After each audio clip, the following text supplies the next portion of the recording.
Howdy. Howdy everyone. Welcome back to Dragon Age, Dragon Man, Origins. See, I believe we are at the end of the game, right? We just did the lands meet. There's probably some cutscenes coming up still. Alistair just fucking broke our heart. Yeah, we should be able to finish this today, and maybe we'll be able to start Awakening. I don't know how long this is gonna take, or how hard it's gonna be. More specifically, you saw how Logain took us like an hour or more. So then, we've probably had people to talk to. I don't know if that's like now or after we initiate the end game. Like, I can still explore right now. Right here, old pal. I guess that's not. Aye. Alright, it's cool. It's cool. I think I'm supposed to go talk to Arl Eamon or something. Probably up in his room. Alright. I stopped at Dairy Queen a little bit ago, so I've still got a bit of a blizzard. Sitting over here.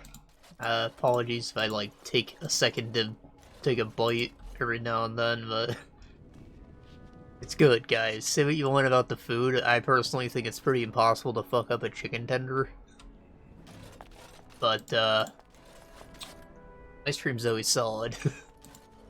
I'll go out of my way to go there just for that. I also just, like, used my nebulizer a little bit ago, so my throat's a bit phlegmy.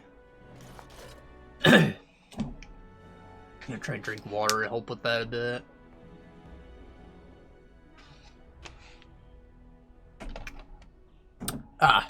Alright, well, Arl Eamon's not here, so maybe I have to go to my quarters, or maybe I have to go to his estate.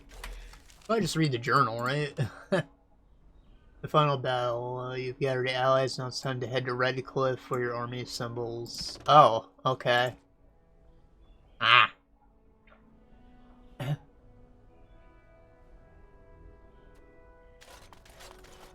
I guess we're done here then. I'm just supposed to go right to Redcliffe. And I believe when I head there, it will, like, the battle will have already started.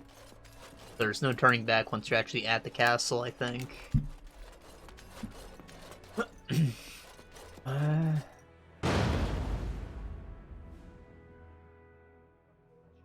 Yes. Indeed, yes.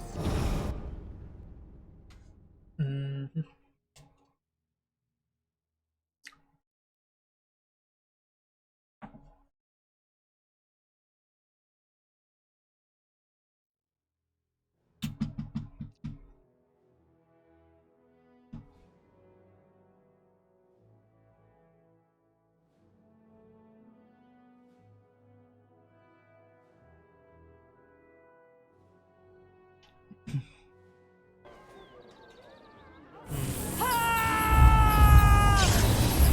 Let's cast up their stuff already. You'll love to see it.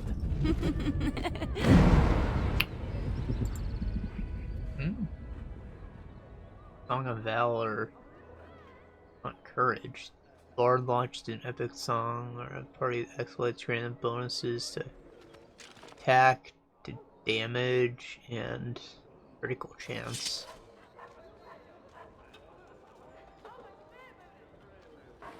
Oh.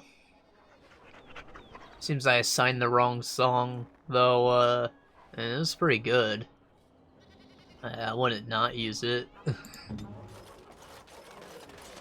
Sounds pretty great, in fact. Hope she has enough cunning to make that. Oh, yeah. She's loaded.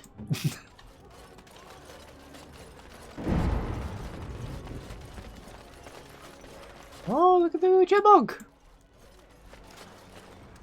Oh, it's a squirrel. Lame.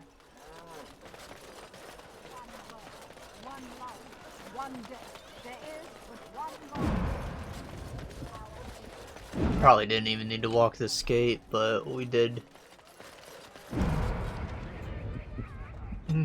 Back to Redcliffe Village. We're not even allowed to go right to the castle, oh boy. Ugh. Scoos. I feel so much more self-conscious about the burps. Now that the mic's close to me. Oh god. We're finally gonna win this encounter, I think. This will be cathartic.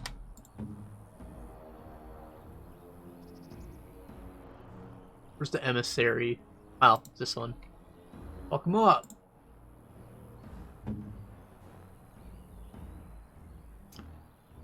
I knew there were traps somewhere, I just don't think I ever got to move from this spot before.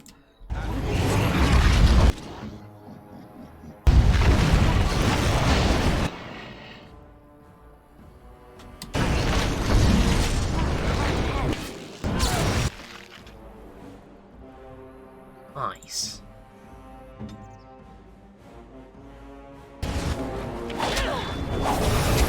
Alright, bodied.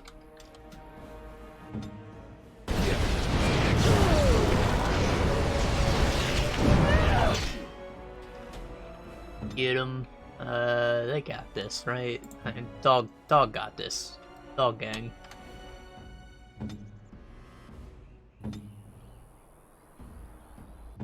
Yes. How'd you say?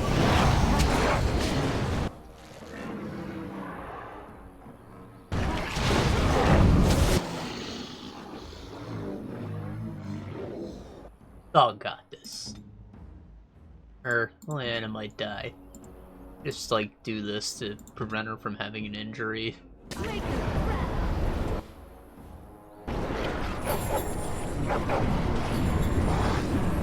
Never walk around that damn trap. You know it's there.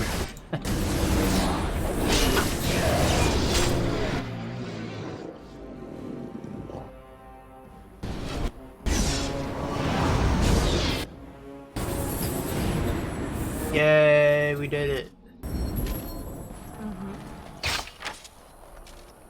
Disarm failed. Why are you still doing the damn animation? Come on. That's free experience just sitting there. Darkspawn Omega Battle Axe. Wow. It's pretty hot. And I'm not talking about that 9 fire damage.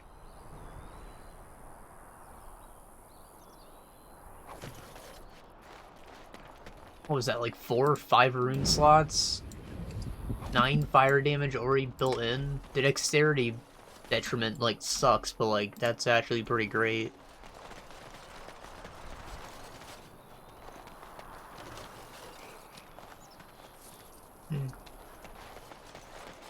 You know, I was just thinking the other day, my life could have been so much easier had I gone through Liliana's song and got myself the battle dress. Right ahead. This is like the first time forever that I've gone through this game without it, since I got rid of the old save files. Oh well, I'm sick of looking at it. It's not even like a unique model or anything, it's just a dumb fucking leather armor that's like blue. Just too good to pass up, though. And the stat requirements aren't ridiculously low, it's pretty overpowered, really. Oh, poor cowboys. Or, I guess they're oxen. It's you, the Grey Warden. Andraste's mercy that you got here when you did. I thought for sure these monsters were going to get me. Oh. When did they get here, man? Just Are a you few still hours here? ago. Not that long after everyone was evacuated to the castle. I thought I could make it to my home and back before they got here. But it took me too long to get down here. What a relief you arrived. When you to your home and back, what are you missing? This is the Dark Ages. You have like a bed and maybe a book, but you probably don't know how to read it. Like, you weren't going back for your freaking gaming PC, bro. Come on. Go be safe. I'm going to get out of here before any more of those things arrive. Thank you again.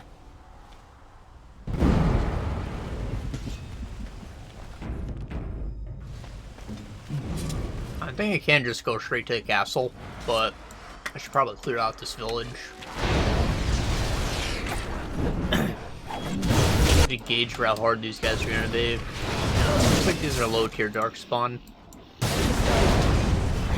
Which is of course a balancing thing. There's a lot of them, so make them low. Mystery still's powerful though.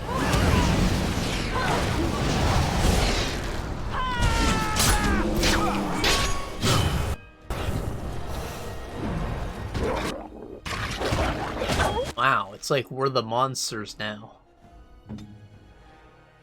Were we the monsters this whole time? Make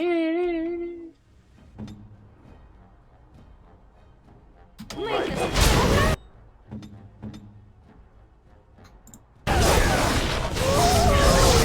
That was supposed to be the X-Files song. I don't feel like I let on enough of it. on it.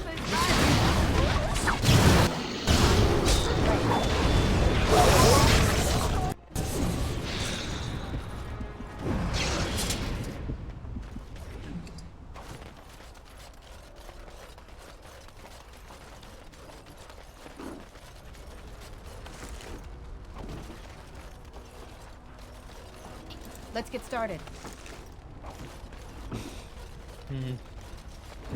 They really should have put that down a bit lower. I feel like I'd nick my foot on that and like fall on my face pretty frequently. But look at that.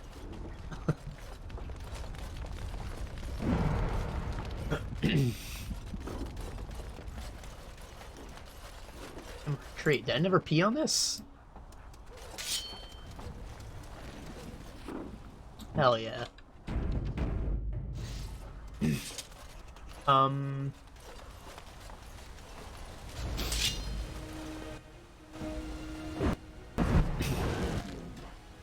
should be easy enough.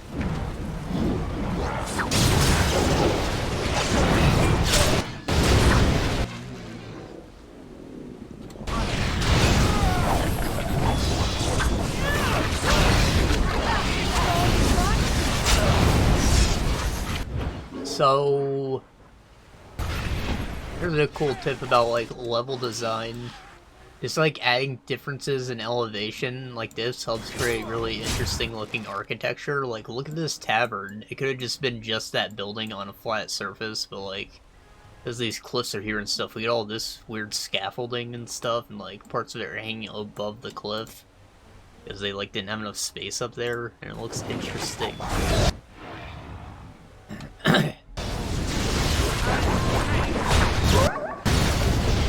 So like, because I'm trying to lighten the workload in my game, you know, with it being just me and all. I sort of use like a pseudo tile-based system, like it's 3D, so like I'm still using cubes, not actual tiles, and like I have a bit more freedom with that. Like I have more than just flat tiles, I have ramps and stuff, but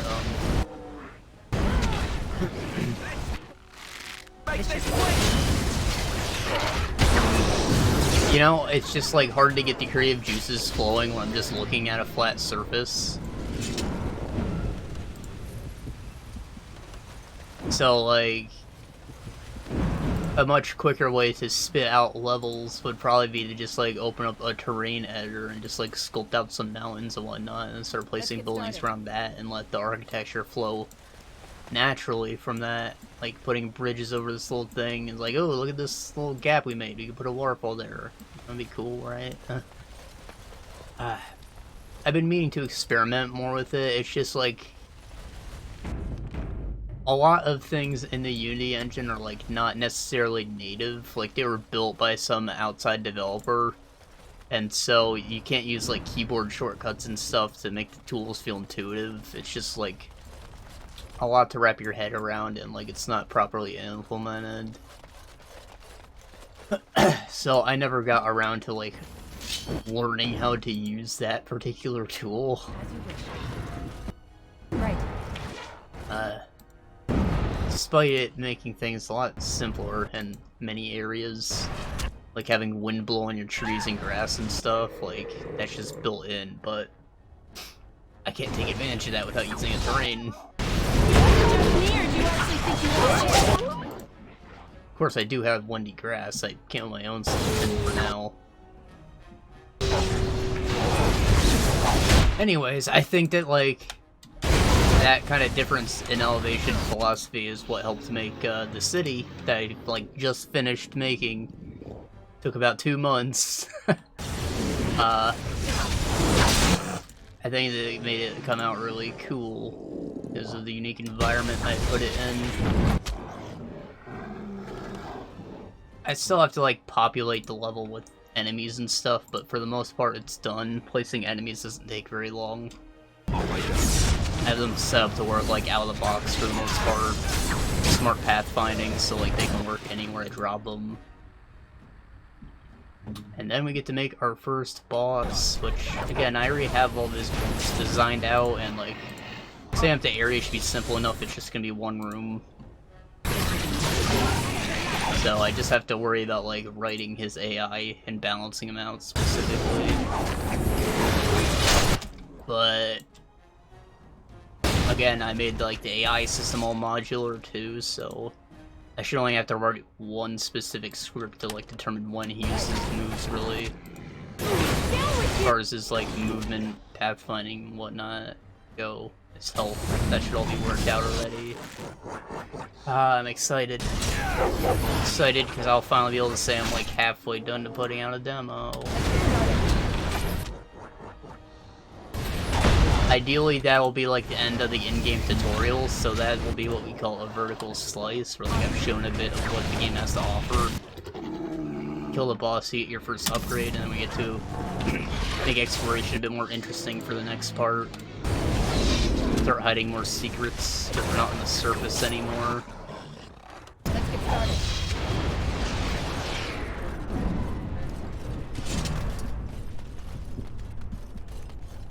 This should be easy enough.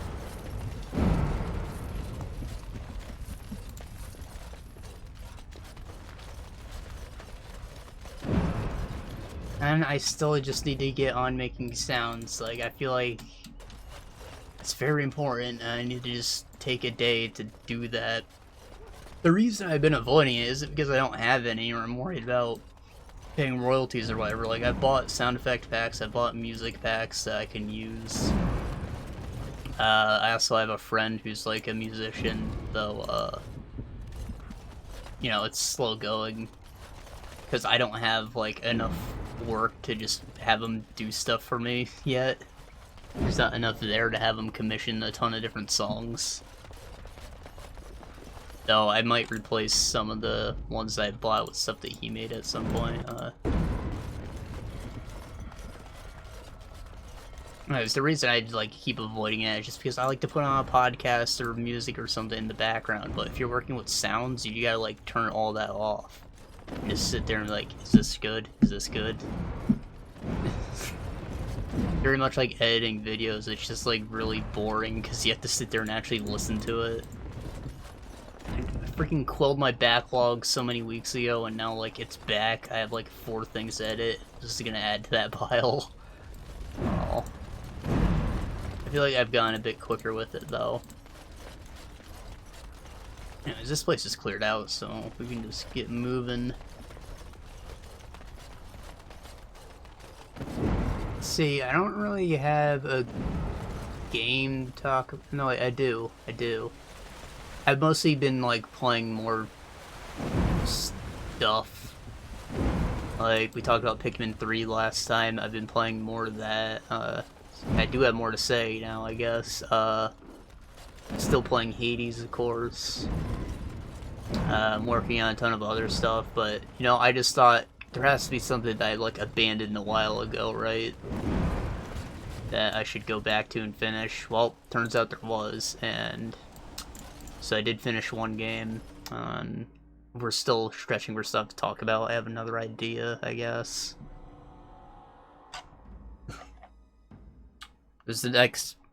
A big part of this is just going to be a ton of combat. There won't be much talking once we leave the castle. I'm gonna need to, like, yap.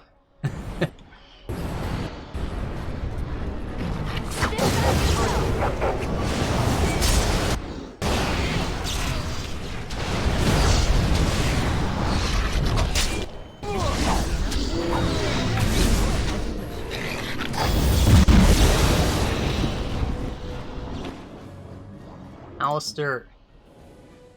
Oh shoot, he reused the bomb. When? Got a bomb?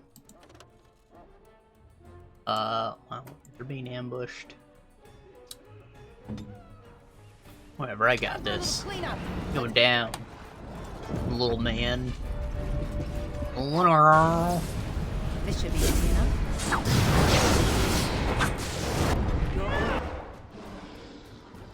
Oh boy. I should relocate.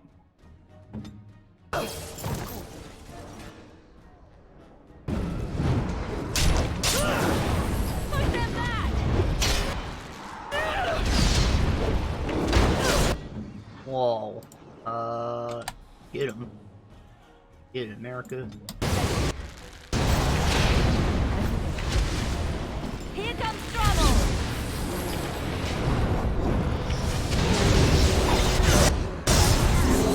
Let's get started.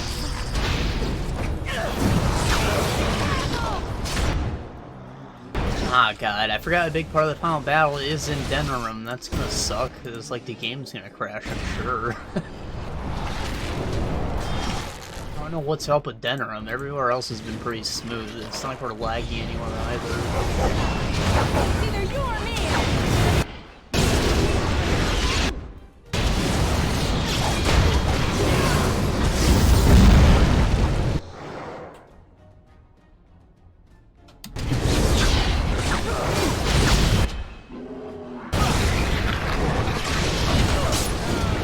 Alistair's tearing it up.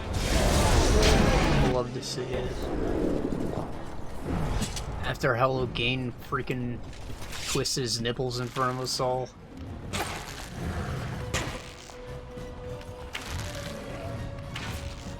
This should be easy enough.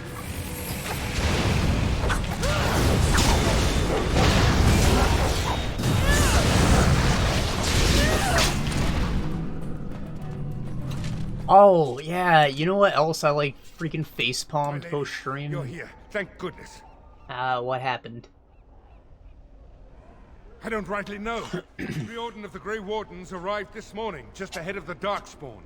I was told he has urgent news and to send out patrols to watch for your arrival. Then we were attacked. It's a bit too convenient that you attack as soon as we finish this whole Landsmeet business, don't you think?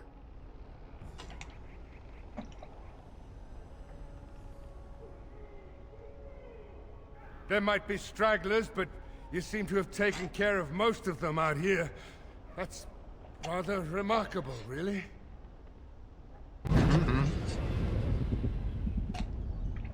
Right, we have this. The perfect striking. Like, I was using Alistair because I couldn't hit Logain, but I could have just used this. And it probably would have worked. There's like 30 significant amount of attack. I don't think Alistair has that, but still. Come on, man. Could have like 3-shotted him if I did.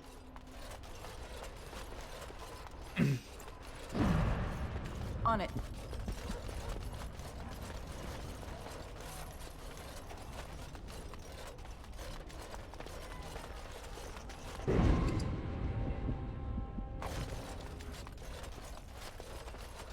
Oh, landmark tree.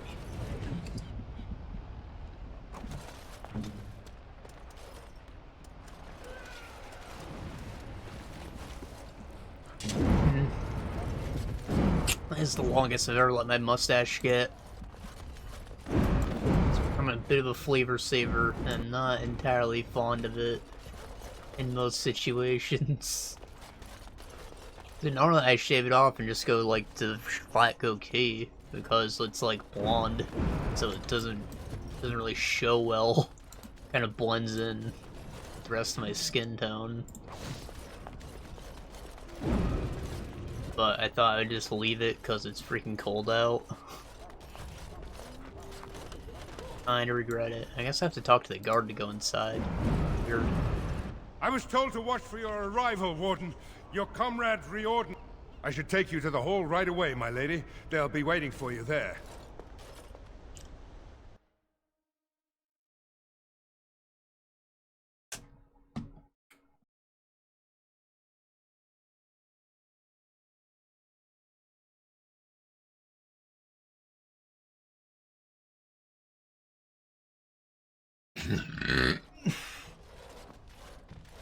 It's a relief to see you unharmed. And you as well, Alistair. Or should I say your majesty? No, I wouldn't say that. Not yet, anyway. The Darkspawn that attacked Redcliffe were relatively few in number, I'm afraid. It was assumed the Horde was marching in this direction, but that is not true. Riordan tells us that the bulk of the Horde is in fact heading towards Denerim. They are perhaps 2 days away from the capital. What? Are we sure about that? I mean, if that's true. I ventured close enough to listen in, as it were. I am quite certain.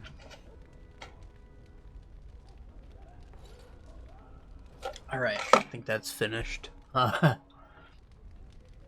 We need to get our asses over there, don't we? There is, I'm afraid, one other piece of news that is of even greater concern. The Archdemon has shown itself. The dragon is at the head of the Horde. May her preserve us. But we can't reach Denerim within 2 days, can we? It's too far. We must begin a forced march to the capital immediately with what we have. Denerim must be defended at all costs. Swear to God, guys, it's not a cum rag. I just happen to keep, like, the last towel I used from a shower, like, next to me at all times. I usually put it on my lap when I'm, like, eating dinner at my desk or something. It's good to have a towel around. I think that, like, napkins don't do the job, or, like, if you're eating something sticky, it just tears up the napkin and it makes it so much worse.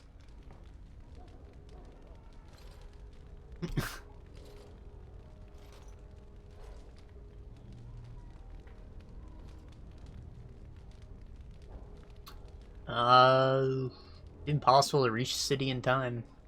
Like, we're here, and they're gonna be there, man. Perhaps not. But what is important is that we know where the Archdemon will be. If we do not defeat the Archdemon, it will not matter if Denerim is saved or the Horde defeated. And only the Grey Wardens can defeat the Archdemon. That is why we must go. Then we march, and hope the army we've collected here gives us the chance we need. Al-Eamon, how long before the army can set out? By daybreak. Then let's get them ready. I won't let all those people die without giving them a chance. Okay. Hi-ho. Hi-ho. Off to war we go. I will give you orders at once, and will notify you the moment we are ready to march. That would be appreciated. Then if you and Alistair could meet me before you retire, we have Grey Warden business to discuss. I will have someone show you to your rooms. I suggest you all get some rest while you can. We will need it.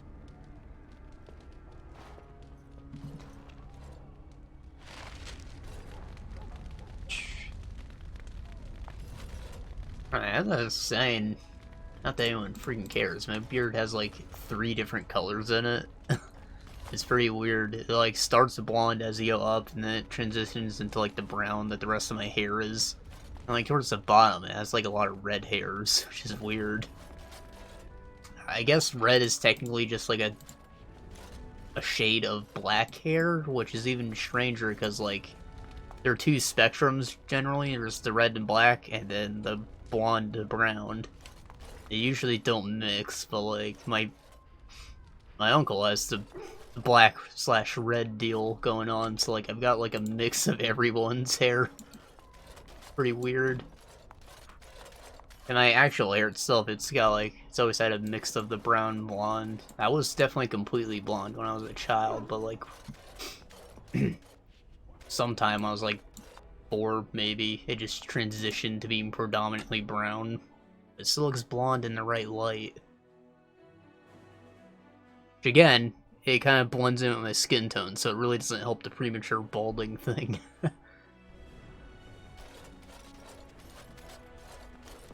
Let's get started. On it.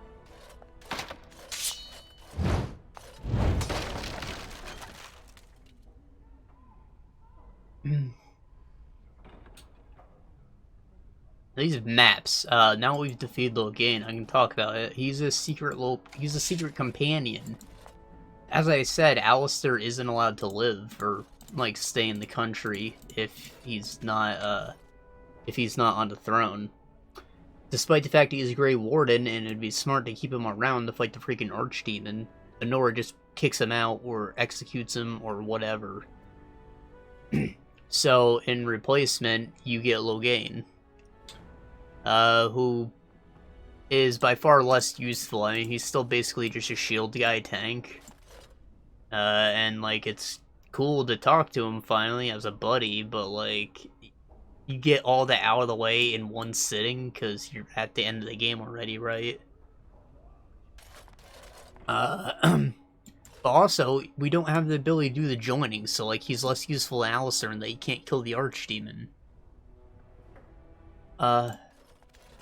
Anyways, he likes maps for some reason. I guess because he's a tactical war man. Is that just a piece of red rock? Is that what red steel's made of? Or...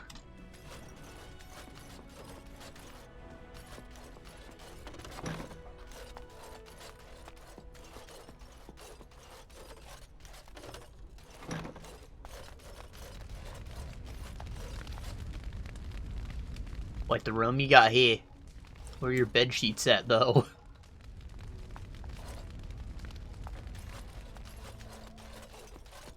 There you are. Let's go see what Riordan has to say. Yes. Let's. As a couple. Son of a bitch. You're both here. Good. You're new to the Grey Wardens, and you may not have been told how an Archdemon is slain. I need to know if that is so. You mean there's more to it than just, say, chopping off its head? So it is true. Duncan had not yet told you. I had simply assumed. Tell me, have you ever wondered why the Grey Wardens are needed to defeat the Darkspawn? 'Cause we're epic? Nah, it's the blood. Why else would we drink it? That is exactly what it involves. The Archdemon may be slain, as any other Darkspawn, but should any other than a Grey Warden do the slaying, it will not be enough. The essence of the beast will pass through the taint to the nearest Darkspawn and will be reborn anew in that body. The dragon is thus all but immortal. But if the Archdemon is slain by a Grey Warden, its essence travels into the Grey Warden instead. So, like, how'd you guys figure that out with the first one, huh? Was it just an accident? Someone get a little blood in their mouth and live?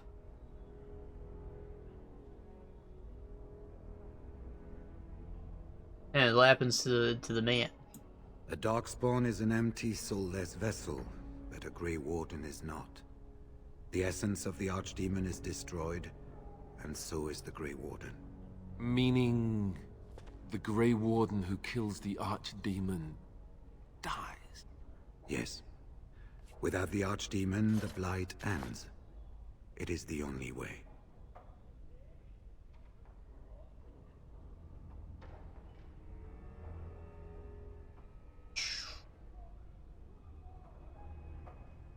So, there are 3 people who are actually useful. Wow. In Blight's past, when the time came, the eldest of the Grey Wardens would decide which amongst them would take that final blow. If possible, the final blow should be mine to make. I am the eldest, and the taint will not spare me much longer. But if I fail, the deed falls on you. The Blight must be stopped now, or it will destroy all of Ferelden before the rest of the Grey Wardens can assemble. Remember that. Okay. But enough. There will be much to do tomorrow, and little enough time to rest before it. I will let you return to your rooms. I will see you once the army is ready to march, then. I guess this ends soon. One way or another. That it does, my friend. That it does. Salute!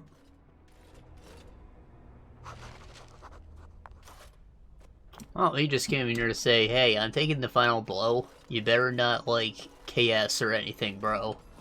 I'll ban you. Do not be alarmed. It is only I. I just realized that these are probably supposed to be pearls. Those aren't pearls.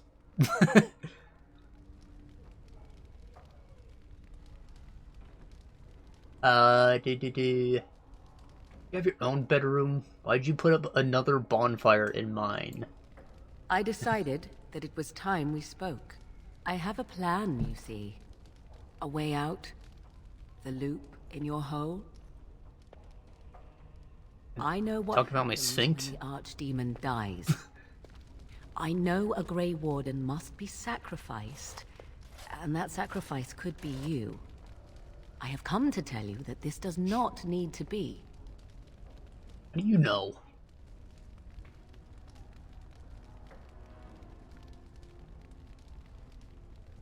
I know a great many things. How I know is not quite as important as what I am offering you, however. I offer a way out. A way out for all the Grey Wardens, that there need be no sacrifice. A ritual. Performed on the eve of battle, in the dark of night.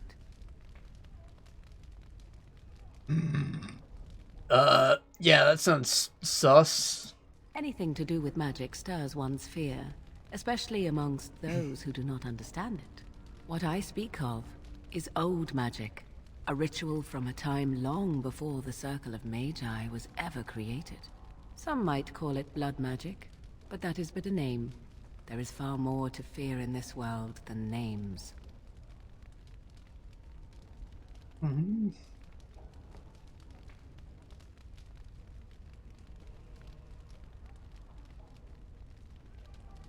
Am I a hypocrite? No, I'm not saying that. Nothing comes without a price. Perhaps, but that price need not be so unbearable, especially if there is much to be gained. All I ask is that you listen to what I have to offer, nothing more. What's the plan? What I propose is this. Convince Alistair to lay with me, here tonight. Whoa. And from this ritual, a child shall be conceived within me. The child will bear the taint, and when the Archdemon is slain, its essence will seek the child like a beacon. At this early stage, the child can absorb that essence and not perish. The Archdemon is still destroyed with no Grey Warden dying in the process. You bitch. We've been broken up for like a day. And you're already trying to steal that rebound. You know he's mine. How dare you?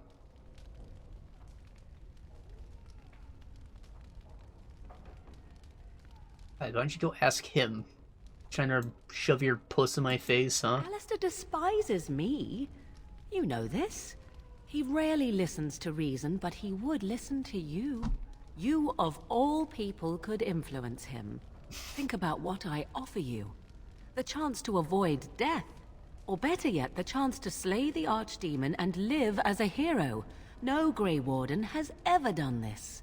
In return, I conceive a child. One who will be born with the soul of an old god. After this is done, you allow me to walk away. And you do not follow. Ever. The child will be mine to raise as I wish. Okay, 1. If I live, won't there be a ton of questions from the rest of the Order once I join them? 2. Child with the soul of an old god. What happens? Is it gonna be OP? Is it gonna be another Archdemon? Why should I trust that, huh? Huh? Of course, if you do have him, he grows up to be perfectly normal, I think. I mean, he's just a little boy. You see him in Inquisition. And I would assume that he's gonna be the main character, or, like, an important character in one of the future games. Part of me just wants to play, like, an Archdemon Dragon Knight type guy. So that would maybe be a little too cool for them. Plus, he's already a predefined character, so, like, he probably wouldn't be playable. Anyways. Yeah, so, like, why should I trust that? As you wish. Would it be evil? What's Allow up? me to say that what I seek is the essence of the old god that once was, and not the dark forces that corrupted it. Some things are worth preserving in this world. Make of that what you will.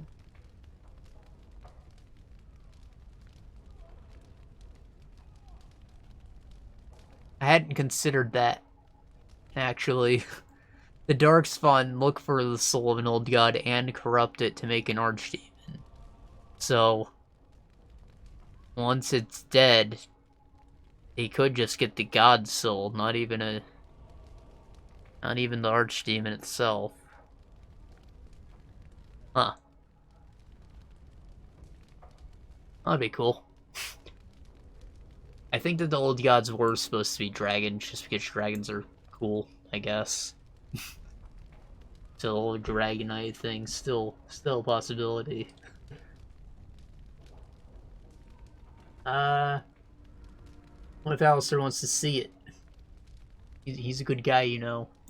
I have no doubt he may, but he will not. It is all I ask for in return. So he has to, like, cut his dick off because it's been tainted by your gross snatch, and he doesn't get to see the kid. Ignoring that after but one night it could barely be called Gross a child, swamp snatch. No, it will not be hurt. It will be changed. Changed. What are you gonna do with him, huh? I do not wish to tell you. Well, that's sus. Are you gonna, like, morph into his body like Flemeth did? The child will represent freedom. For an ancient power, a chance to be reborn apart from the taint. Is that not reason enough to do it? I will raise the child apart from the rest of society and teach it to respect that from which it came. Beyond that, you need know nothing else.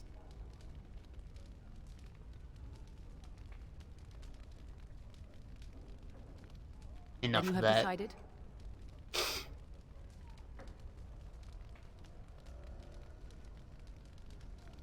I don't think I've ever actually seen the outcome in the future games of if you don't do the ritual. Just because you can import your character into the next campaign if you want. So, like, I always do it to keep the character alive, right? Despite the fact that there are a lot of potentially dangerous implications to it.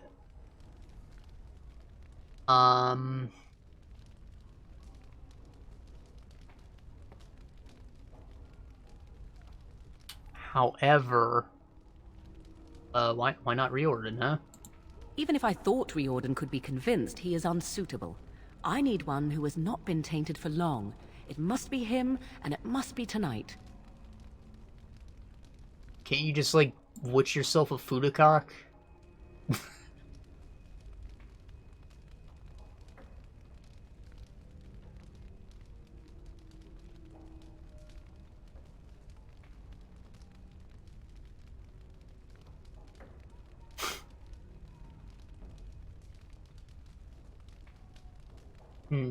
Yes or no? Yes or no? I think that it would put, like, a much more theatrically tragic end to our story, with me and Alistair, were I to die doing this. Plus, I get to go out a hero, so that's cool. And it would save me time with the epilogue, since I won't have to talk to everyone. Which, yeah. It's basically just everyone be like, thank you, I will miss you. And then you're like, oh, where are you gonna go? Can I come with you? And you say that to all your friends, so, like, where the hell are you actually going to go, though?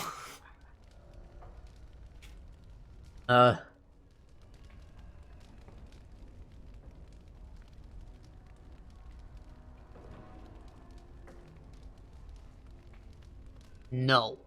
Fuck you, we're doing this the right way, because what you're saying is very dangerous. Do not let your foolish pride condemn you. No Grey Warden asked for the sacrifice that is now demanded of them, and I offer all of you a way out. Will you not reconsider? Riordan's gonna die anyways, dingus. We don't know that he's not gonna make it to the final fight, because he isn't, but shut up. I think that really is important to take into consideration. Like, all of us are going to die to the taint at some point, and Riordan plans to do the final blow already.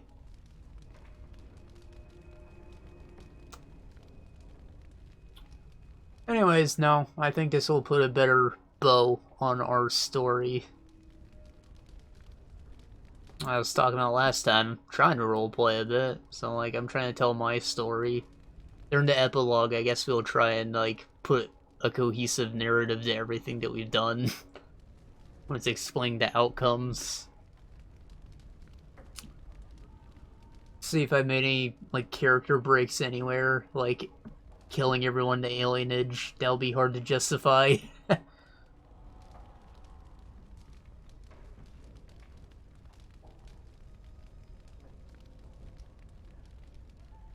I don't intend to die, and I don't need your ritual. I'm epic.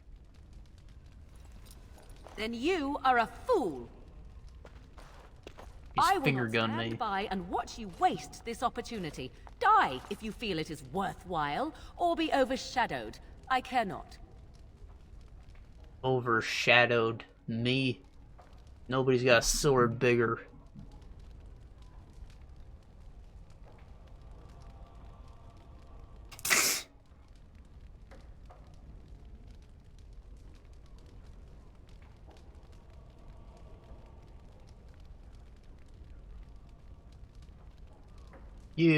You bitch.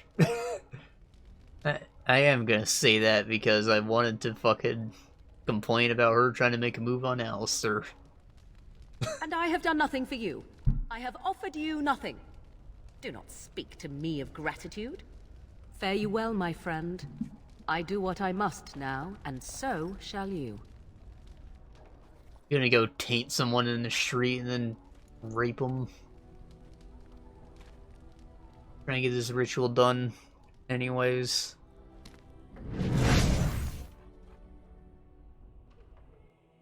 What, you think people are just gonna let that wild dog run out of here?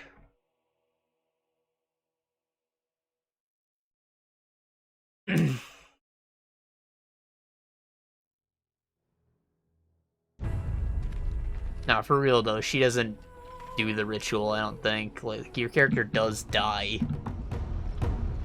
I know that much.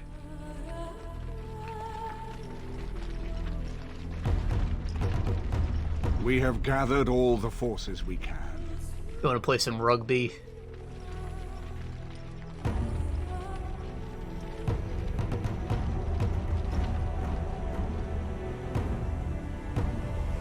The Darkspawn Horde is sure to reach the capital before us.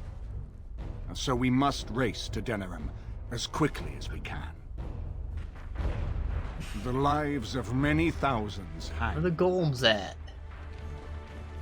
We must not forsake them. You have gathered an army to replace the one in their lost nipple at robes. Grey Warden.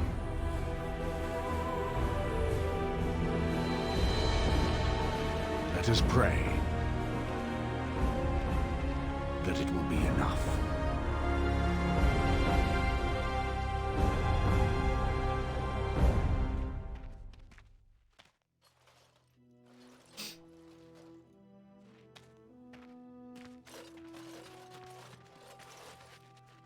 Not gonna lie, I usually start to tear up a bit during the speech. Of the Darkspawn Horde. Gaze upon them now, but fear them not. The woman you see beside me is an elf, raised to the ranks of the Grey Wardens. And never a more glorious Grey Warden has there been. She has survived despite the odds, and without her, none of us would be here. Today, we save Denerim. Today, we avenge the death of my brother, King Kaelan. But most of all, today, we show the Grey Wardens that we remember and honor their sacrifice. For Ferelden! For the Grey Wardens!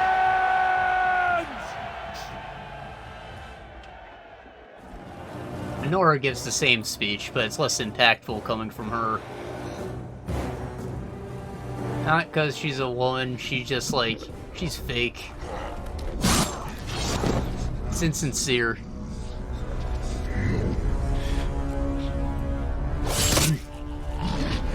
Anyways, it's like when you hear the intro of the freaking Smash Bros. Melee. You just can't help all the emotions that wash back up.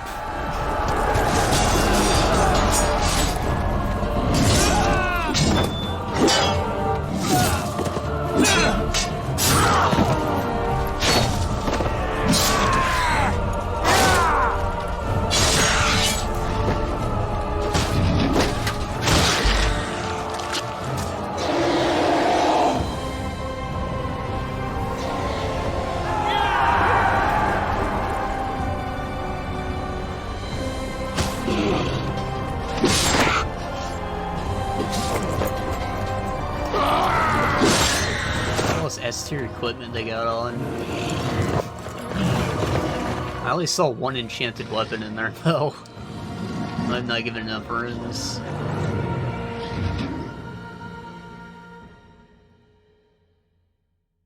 Alright, fight time.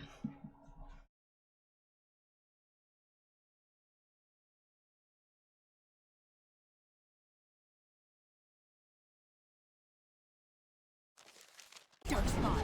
Destroy the fiends.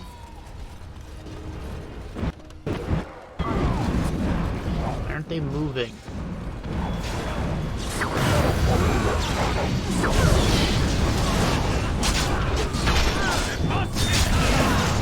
Right, so basically we were gonna go to every part of Denerim and do a big fight there. Come now, defend yourself! These are all unique maps, like most of the architecture has been destroyed and it's burning, so maybe we won't crash, but I don't know. I won't hold my hopes up. I'll try and quick save often.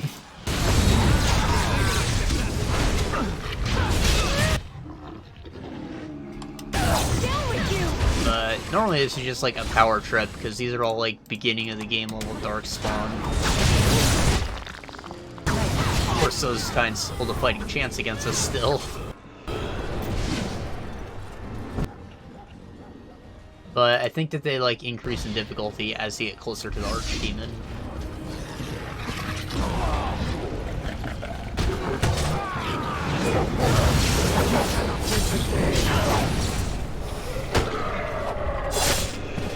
Bodied. Right. I don't think I'm even gonna worry about picking up loot because, like, what's it matter, man? Let's get started. I'll help speed things up a bit, not have to worry about all these freaking corpses.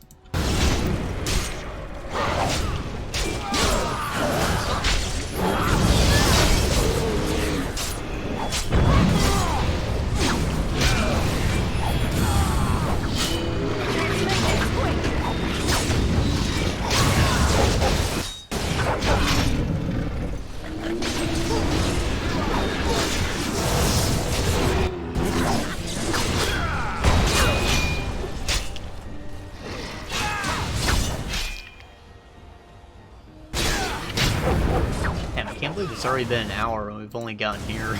I didn't think all that lead up would take so long. Let's get started. Right.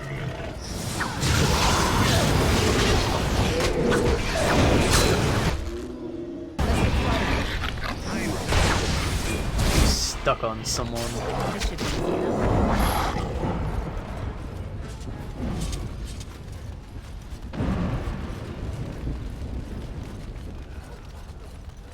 There's an enemy alive still. Level 10.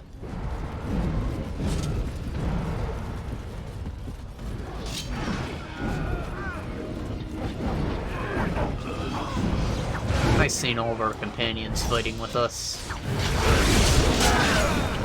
bad they're probably not all up to level.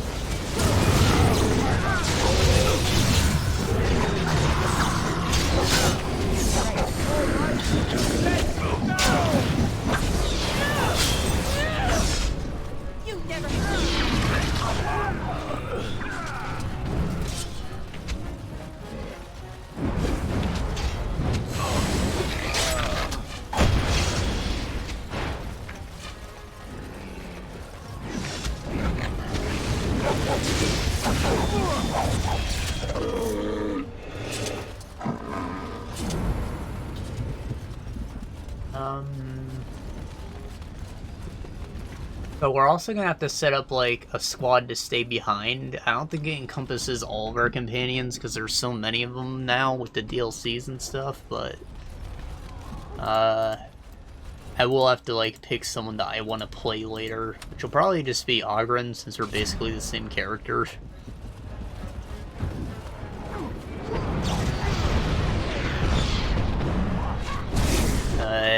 Still, that fight is going to be a bit harder since Morgan left us. Like, that squad isn't going to have a mage. Wow, look at that frame rate.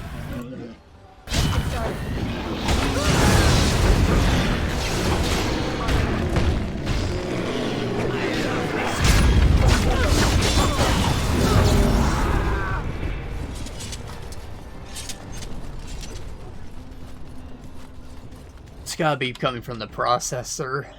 I think there's a way to make the stream video rendering whatnot go through my GPU, but I haven't figured that out yet.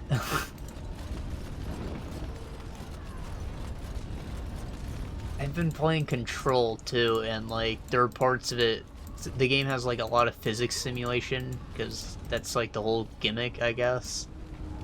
So there are parts of it where like the game just can't handle it, or my processor rather. And I have a nice processor. It's insane to me that that's like the case. I lower the graphics settings because that's all they have. They don't have like lower quality physics simulation or anything available to you. And it just doesn't make a difference. The game still just lags a little. The frame rate is not at all solid. It's really saddening. Like, technically, there are better processors still. However, like, past the one that I have, there haven't been a lot of innovations or improvements. Like, the ones that cost $200 more are not all that much better.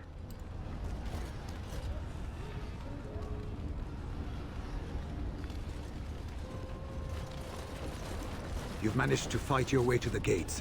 We're doing better than I hoped. Surprising, isn't it? That will change quickly. Bloody nug runners are outnumbered 3 to 1. What are we to do now, Riordan? You have a plan, I assume? The army will not last long, so we need to move quickly to reach the Archdemon. I suggest taking Alistair and no more than 2 others with you into the city. Anyone you don't bring with you can remain here to prevent more Darkspawn from entering Denerim on our tails. Good thing Alistair's always in my party. Otherwise I'd be, like, reeing. How are we gonna fight a flying dragon? I have a sword, and I'm not Link, okay? We're going to need to reach a high point in the city. I'm thinking the top of Fort Draken might work. The top of... You want to draw the dragon's attention? We have little like the way this man thinks. So I warn you that as soon as we engage the beast, it will call all its generals to help it. I can sense 2 generals in Denerim. You may wish to seek them out before going to Fort Draken. I am sure that if we did slay those generals, it would stop the Darkspawn in the city from doing a lot of harm. It may also waste resources trying to find them. The decision is up to you. I'm ready. We're gonna help them. There are already several units of our allies within the city by now. They may be able to come to your assistance if you call them, but their strength will be limited. Now, who do you wish to take with you into the city? Oh, thank God. I thought they were gonna make me do this for text. So Alistair. Yes. And then Liliana, of course. I don't know why she's not using her bow. Probably could have said I didn't have my party. Yes. And win. And everyone else, they can have good luck.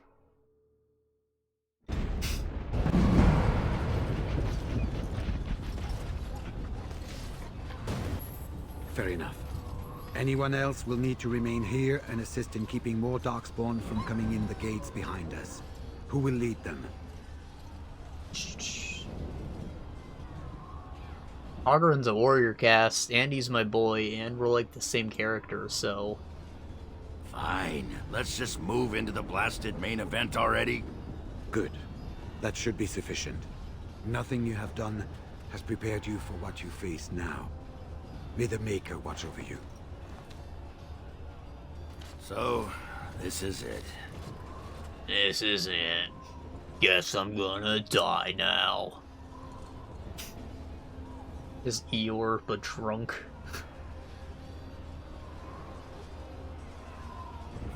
Well, not anymore, I'm not. You took in a drunken disgrace of an Orzammar warrior. You gave me a reason to fight, and the will to keep going. You helped me find the one woman in the sodding world who might put up with me. And you helped me get past Bronca so I could have someone new. I owe you a lot, Warden. I consider it a fine honor to die for you and your cause.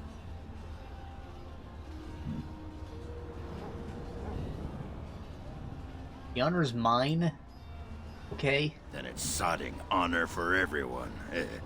That's war for you. Let the stone turn red from the blood of heroes. Today, I will be the warrior you taught me to be. So the Archdemon is next, is it? Part of me is glad that it has decided to leave me here at the gate, but the other part is apprehensive. It's not that I'm worried about it perishing necessarily. Let's face it, I will be alive long after it has turned to dust anyhow. Still, things have been so much more interesting since it activated me. Shame to end that, really.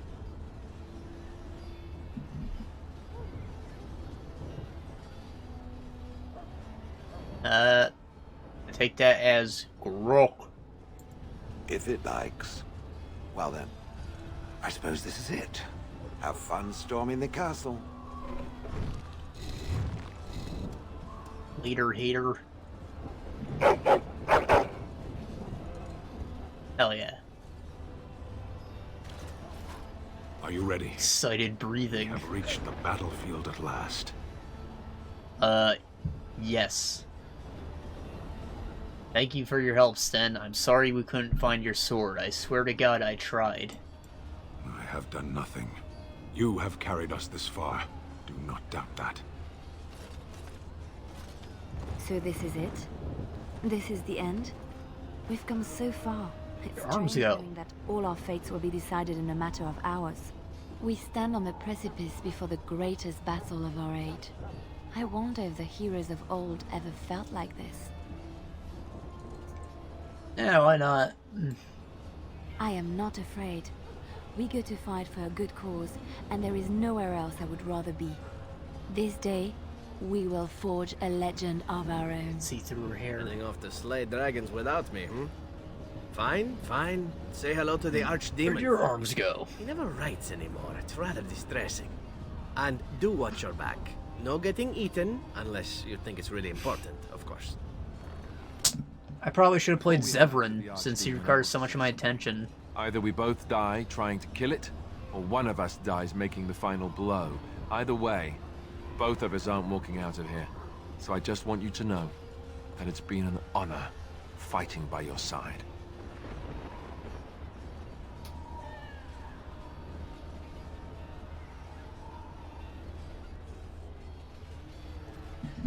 Just watch my back in there, but no staring at my ass, you son of a bitch. Let's find this Archdemon then, and kick its ass. Look at what the Horde has done to the city. It looks like most of the town... Victory March. This is a call for Marathon Man. Dap it up. Dap, dap, dap, dap, dap, dap, dap, dap, dap, dap, dap. I'll watch over you.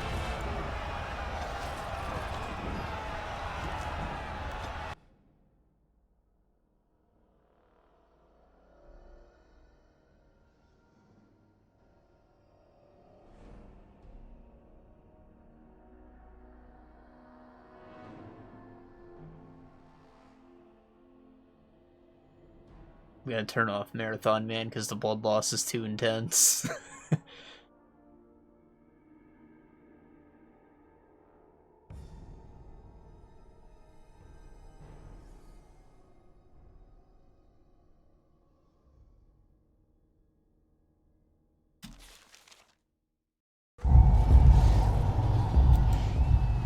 quick Yeah, I like when loading screens have a little moving image, so they let you know when there's like a hang-up or if the game's freezing.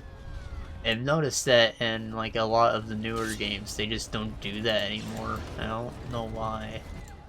Can't be that difficult, right? As far as setting up like a loading percentage bar or whatever, just against T-posing, I have no idea how that even functions. Like, I didn't write the level loader in Unity, so I can't explain much about that. I just have a system that does work.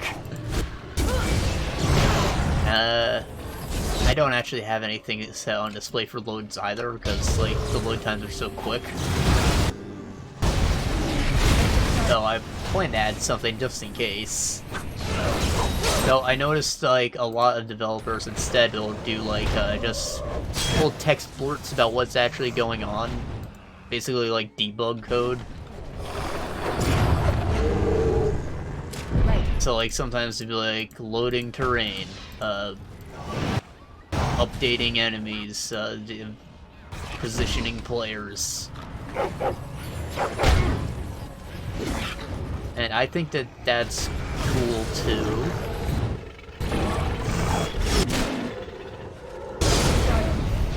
In fact, it makes it like a lot better than like the standard percentage meter anyways, because, you know, you can tell the developer exactly where things went wrong if it happens to crash.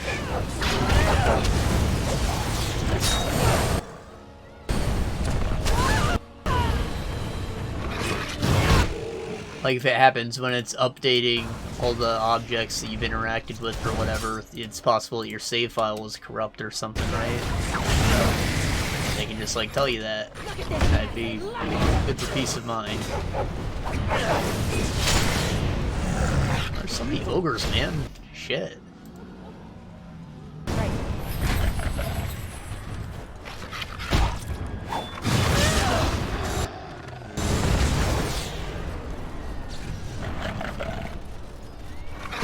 I always thought that the genlocks were maybe supposed to be like the dwarven variant, like if they were tainted. It makes sense since they're like the grunts, they're most common, and like the deep roads are completely overrun by darkspawn. However, I think the fact that like they can do magic kind of completely disproves that. Not sure how much longer I can... Also, like, what are ogres? Are they just like guys that they tamed, or are they also darkspawn? Are they maybe Kunari? Do they just get even buffer? Bandages! I need bandages!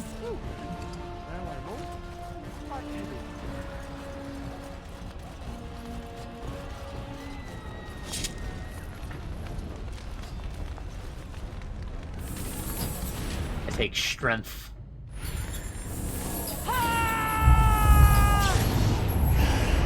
You good, everyone? Good. You got cunning. It doesn't really matter. Crushed arm. Nope, can't have that. Win. Gaping wound. Probably won't make that much of a difference, but please heal.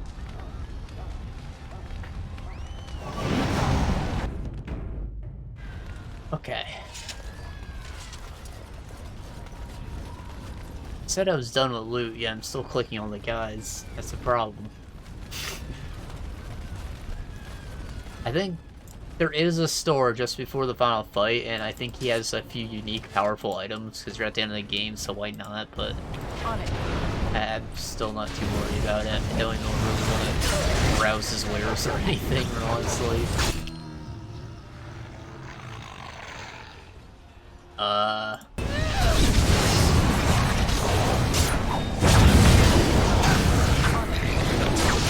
Oh shoot, he's giving me the old battering ram.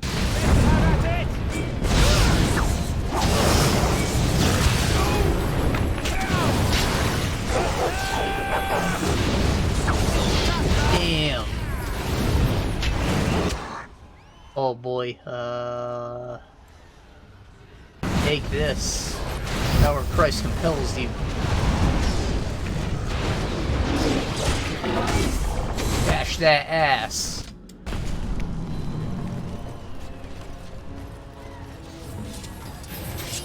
Yeah, they're still downing us. I'm kind of worried about the final boss.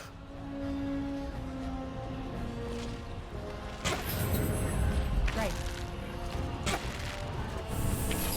Oh, yeah, I don't want that one. Get him, Liliana. Let's make this quick. So if it were any other boss, I wouldn't be all that much worried, because, like, I can just take out all the enemies and worry about the boss, and it's a very big area, so, like, you can technically cheese it with bows. However, he continually summons, bad guys. So, like, you just have to deal with it the whole time. That's the problem. Also, however, I forgot I can summon guys. This is new. They don't put this anywhere else in the game, and they don't give you a tutorial on it.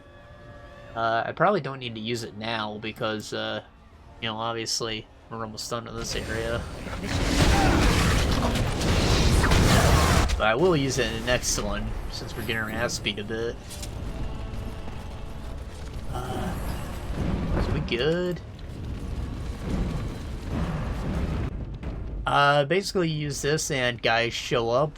I believe they can transfer over to the next area if their numbers aren't depleted to 0. And there's like a cooldown between when you can actually use them, I think, something like that.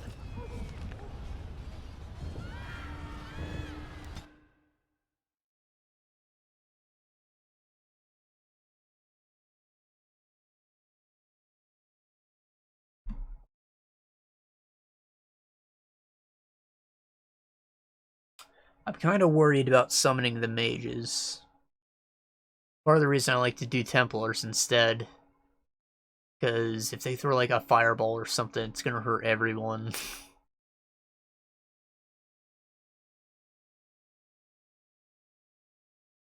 The golems will be sick though. I'll probably save those for the Archdemon.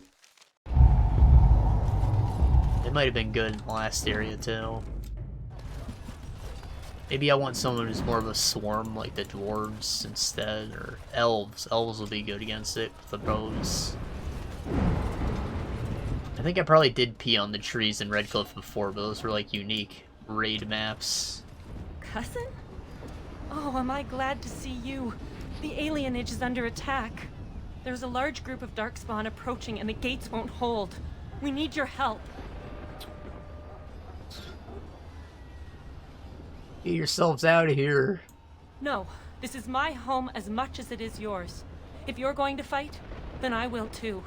We're with It's not my home Tell us anymore. what to do, and we'll fight for as long as we can. Defend your homes. You heard what the lady said. Come on. They're upon us! I, give them this tree. And then I think we'll summon the dwarves to help us here. I think that their general is a mage, so like the spell resistance will be useful.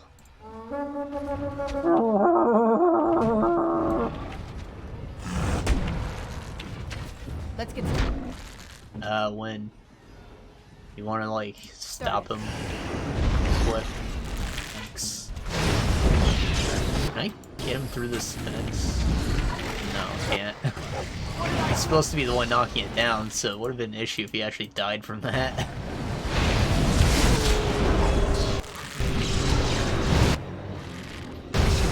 Nice dog. Oh shit. Oh shit. Everybody, spread cheeks.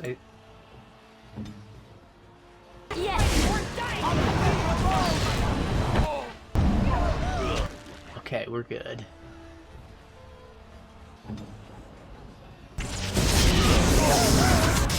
Oh, it's still bouncing. That's what spell power does. Alistair, please, do you have your... No, he's out of stam. Victory shall be mine! Bash you dim.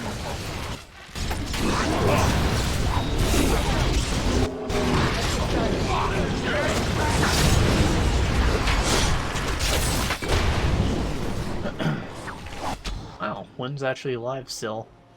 Good for her. She's come a long way.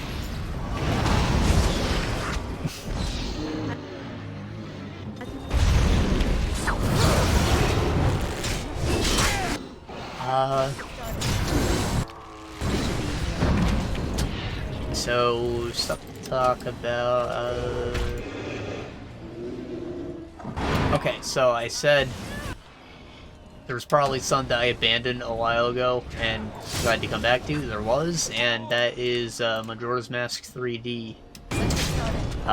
So I finally finished it, like, the first time ever. I've never beat Majora's Mask in my life because it's so freaking weird. I stopped playing it because we streamed Twilight Princess instead. It was probably oversight on my part to do that when I was already playing a Zelda game in my free time, but, you know, whatever. I just felt like doing Twilight Princess at the time, right? I do have an N64. I don't have, like, the expansion pack or whatever it was, the RAM stick they stick in it, so I don't have Majora's Mask. I played it at a friend's house a few times, and like I always thought it was cool because like Link he's young, which is my favorite Link, and like he does backflips and shit, and the game's like creepy and dark, so like I've always wanted to like it. I just never had the chance to do it legally. And I gave it a few tries later when I was like a poor boy and I had a crap top and I played mostly like NES games still on emulators. So I gave it a try then, and I still never beat it because that's when I realized the game's actually pretty tough and like confusing. It's very much well, it is literally a direct sequel to Ocarina of Time, but it feels very much like an expansion to it, and that there are only 4 dungeons in the game, and like they're all like very complicated. Puzzles in it are like harder than any other Zelda game in existence. They require you to use multiple tools. You usually pick up like 2 or 3 items at a time before you can go into the dungeon. You don't have to use them all, so like it makes the puzzles that much more complex. And like they just keep building on each other. There's never an item that you just stop using. I like that they give you the bow as one of like the early ones because it's used to so many different applications.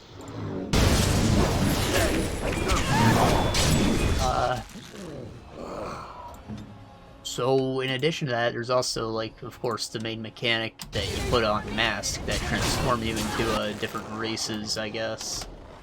These masks contain like the souls of fallen heroes, or like the spirit of some bullshit. Whatever. There are lots of different kinds of masks, and they all have magical effects. The main important ones transform you into the different races, or a Deku Goron. So those all come with their own sets of moves. So they basically act like another multi-tool. If you're a Deku Shrub, you can like go into flowers and jump out of them, do a little hover thing with like a parachute. You can shoot bubbles, that actually has an early game range attack. Or you can jump across water instead of swimming. Zora can swim and he has a boomerang. You can also do like a little dolphin dive move, which the game makes you actually use sometimes to like land on platforms. It's really complicated to pull off and it kind of sucks. This should be easy enough. I was actually like pulling my hair out at the end of the game when I was trying to get the secret ending with the Fierce Deity mask. Because you just had to use that dolphin dive to get through one of the challenge rooms. And I screwed it up so many times, and if you screw it up, you have to start through all like the 4-room challenges again and do more dolphin dives, and like it sucks ass. Right. And there's the Goron mask, which lets you break shit and you can ground pound, and you can also turn into like a spinny wheel that goes really fast and it feels pretty great. That's another thing where I pulled my hair out because it makes you go through like this narrow obstacle course, and like the handling on it is not good. Like, it turns really slow and like the camera moves slow, so like when you get to a turn and It's hard to go straight. I just kept falling off the edge, and it was really pissing me off. But, like, even during the main dungeon where you gotta use it, there was a part where, like, you're using it to jump across gaps going up a big tower, and if you fall, you start all the way at the beginning of the dungeon. You have to climb your way back up, and it's really freaking frustrating.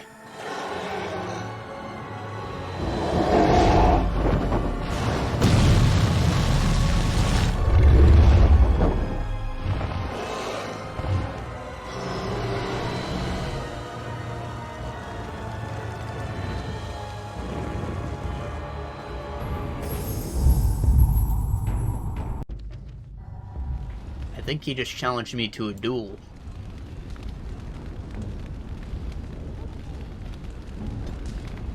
Wow. Frame rate's dropping a lot.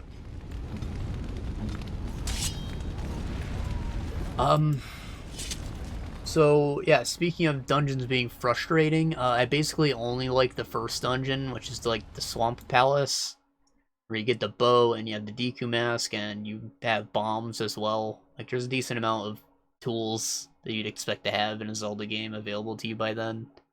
Oh, and the sticks. You light torches with, of course. Getting to that dungeon's a bit of a pain, but, like, the dungeon itself is good. As for the other ones, they all have their own frustrations to them. Like, I talked about, the second one has the tower that you fall down from all the time, which sucks ass. See, the water dungeon is just confusing. It's also pretty long to get to. And there's, of course, the dolphin diving bullshit you gotta do. Even with, like, the better map that's always on screen, it's still, like, really confusing and annoying. I think this is a cutscene. Oh, okay. I know what this is. We're finally playing Ogren.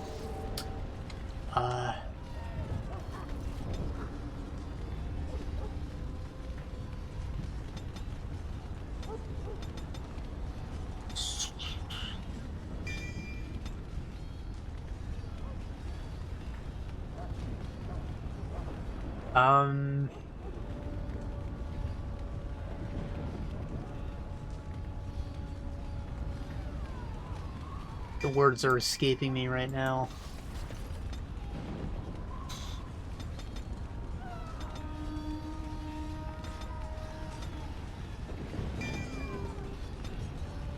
Right. The last dungeon, the Stone Tower, its frustration comes in the form of the ocarina. You just have to play one song so many times, and like every time you play the song, you have to watch him play the song, and then watch the little statue thing get summoned because you need to hold down platforms. And you have to put on different masks to summon different statues. Which is another thing that you just have to sit through and watch. They sped it up in the 3D version, but still it's lame. In addition to that, you have to go through the dungeon a grand total of 3 times, I think, maybe even 4. Because you go through it once, right, and you turn on treasure chests and whatnot. Then you go through it again upside down after you've gotten the light arrow, which lets you flip the dungeon upside down, of course.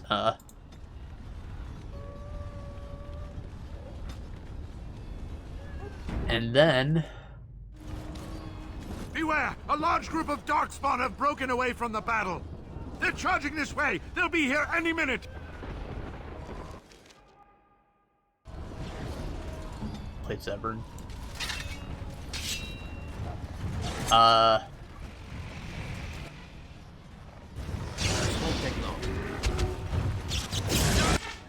Right, so the first time you go through it, you activate all things, you get your light arrow, then you go back in upside down, and you activate more chests, which happen...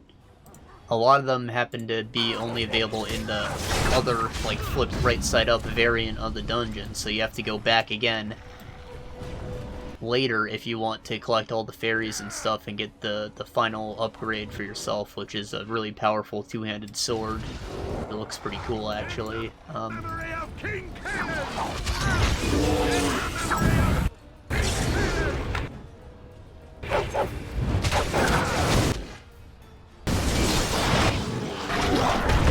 However, you get to the boss by the end of that second go around in the upside down version. Like, you don't need to go back to get those chests again. So, like, it puts you outside of the dungeon, and you have to warp back, and you have to flip the thing upside down again. And it's just like a whole extra step involved in getting all the chests in it, unless you want to, like, walk back from the boss room once you're there, which is lame.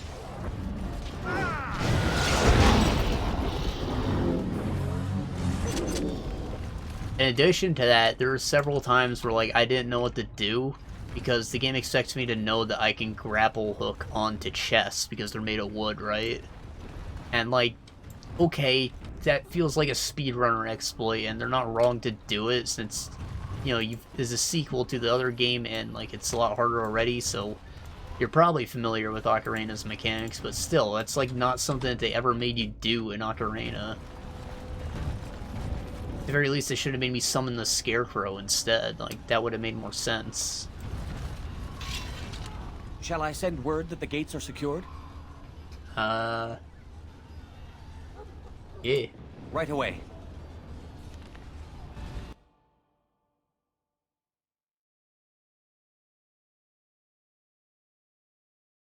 There are a few things like that just want you to use, like, advanced strats.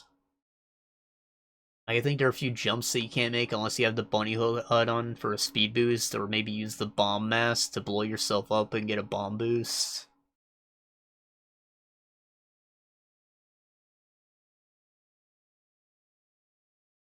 Right, so I talked about the fairies. Those are an addition that I like.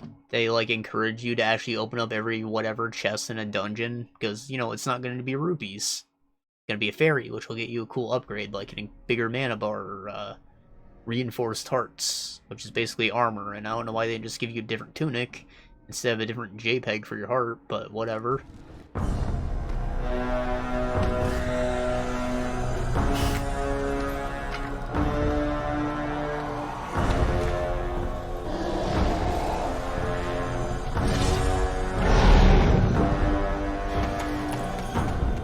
What happened to your other sword?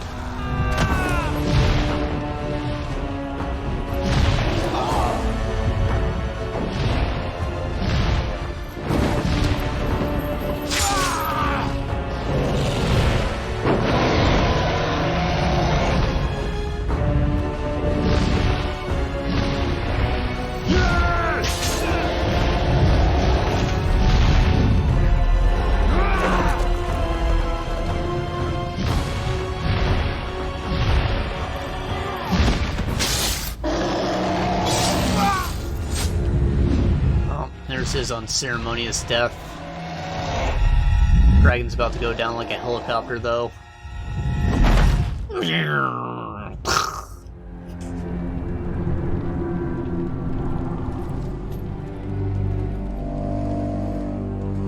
Oh, that's his corpse.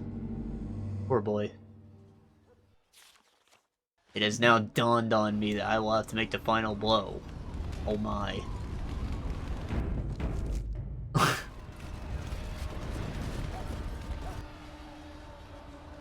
Even if my character was trying to do things by the book, I think that their head is not in a good place right now, considering they just murdered everyone to alienage for power, and Alistair broke up with them.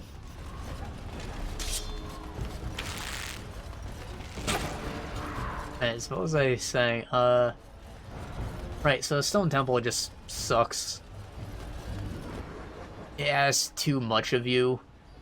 It feels very much like... The whole game feels very much like you're playing the Master Quest version of Ocarina of Time. Which, you know, I enjoy because I'm familiar with the game. However, like, it's not a bonus mode. In Ocarina of Time 3D, you beat the game and you unlock Master Quest to play again with, like, harder dungeons and stuff, right? In this game, that's just how the game is. So, like, if you maybe didn't play Ocarina, and it's like your first time with the game, it's just like asking way more of you than any other Zelda title does. Except Breath of the Wild, maybe, but that's from like a combat thing. It doesn't do like crazy puzzles.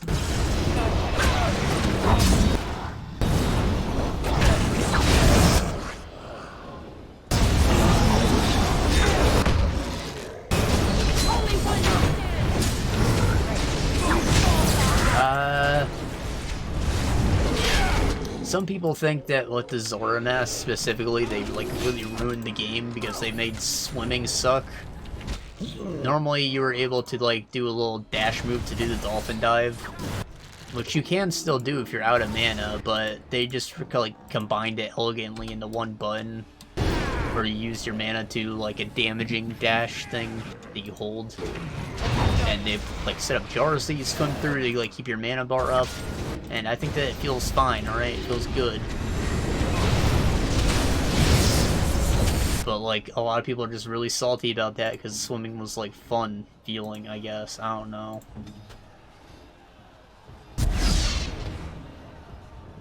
Otherwise, they just put in like a lot of bug fixes, quality of life changes. Of course, the Ocarina of Time thing where like the map's always on the bottom screen. Added extra quick slots. You can just tap the bottom screen anytime to use your inventory. It's all quicker. Those are all good improvements. It looks pretty, of course. It's not an N64 game anymore.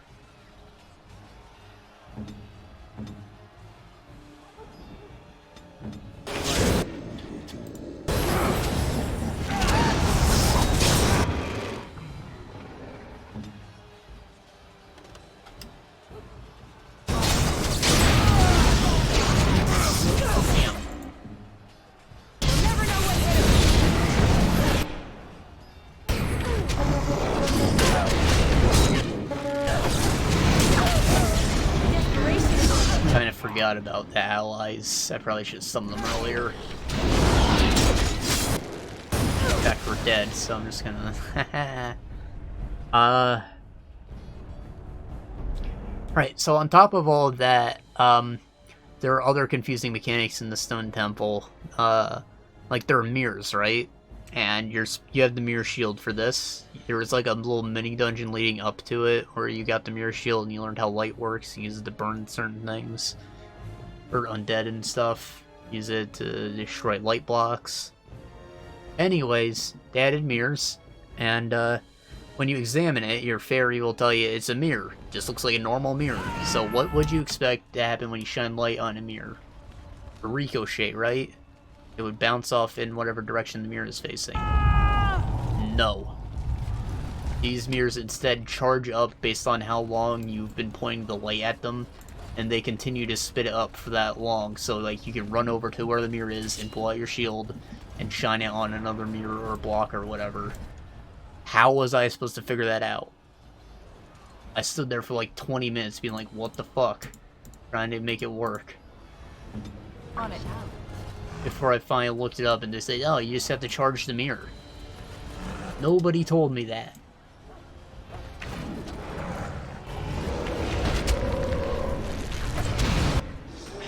God, and then the boss of that dungeon, alright? So the first time when the mirror stuff wasn't working, I was like, okay, maybe I'm at, it needs to be a different part of the day, right? I played this song to speed up time, switch it over to day, switch it over to night. Didn't do anything, so I lost like a whole day when I was going through it. And I actually had to redo the whole dungeon because I got to the boss and ran out of time. Which, if you make it to the boss room, you technically can just warp back to it, right? However, if you're collecting all the fairies, then you have to go through the whole dungeon again to get all the fairies again. So yeah, I basically redid the whole thing, went through it another 3 times. Anyways, the boss was like complicated. The first part of it's easy, alright? There's 2 flying worms. One of them has eyeballs all over it. You shoot the eyeballs, obviously. And it goes down in like seconds, alright? It's a freaking child's play. I know how to shoot eyes. The second one has like a glowy gem. You probably shoot a light arrow at it, but after you kill the first worm,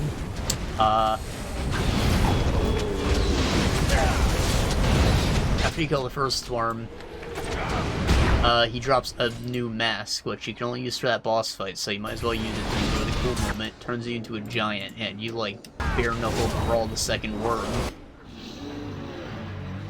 You pick it up and like give it the little so long gay Bowser. Which is pretty cool. However,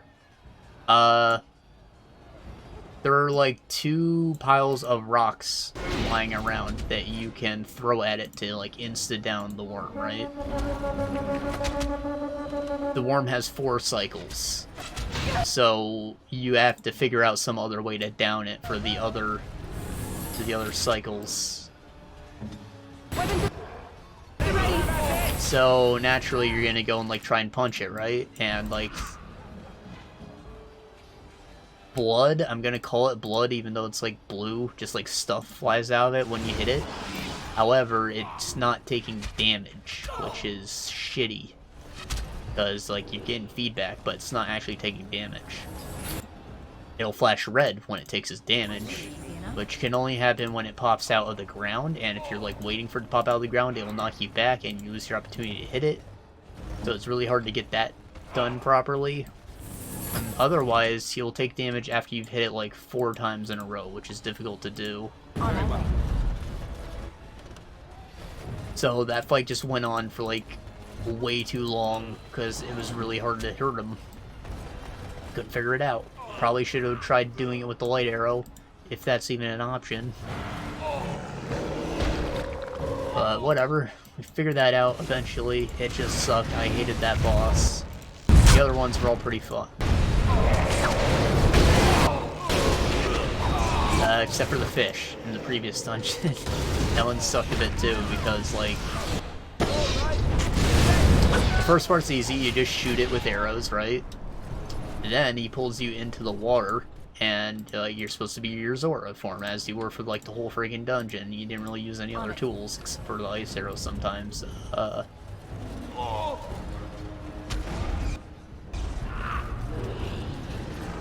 But it's pretty obvious what you're supposed to do, right? There are little chain bombs hanging around, and he sucks you up when you get close to him. Otherwise, he just keeps shitting piranhas out at you, which sucks. The issue is, once you get relatively close to him, he will instantly go into suck mode. So,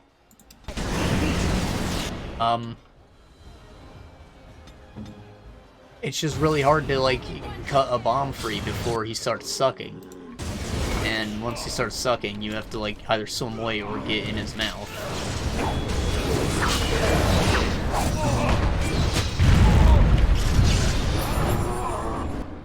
Right.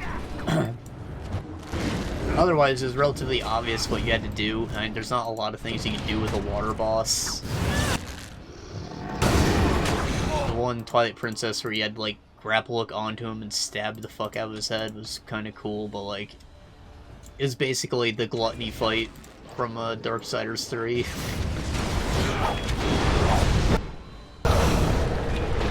And probably several other water boss fights.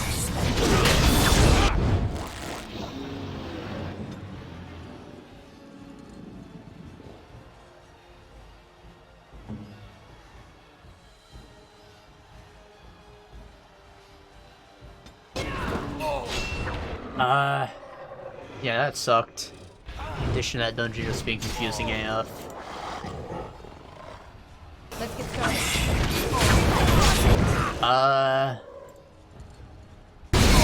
Yeah, that's the 4 dungeons.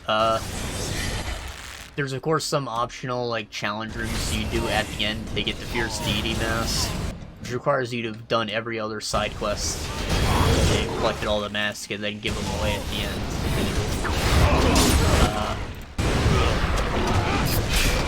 So I guess I should talk about side quests. For the most part, they're relatively simple. They've given you like a convenient notebook that you can open up at any time, rather than go into your slow-ass inventory now.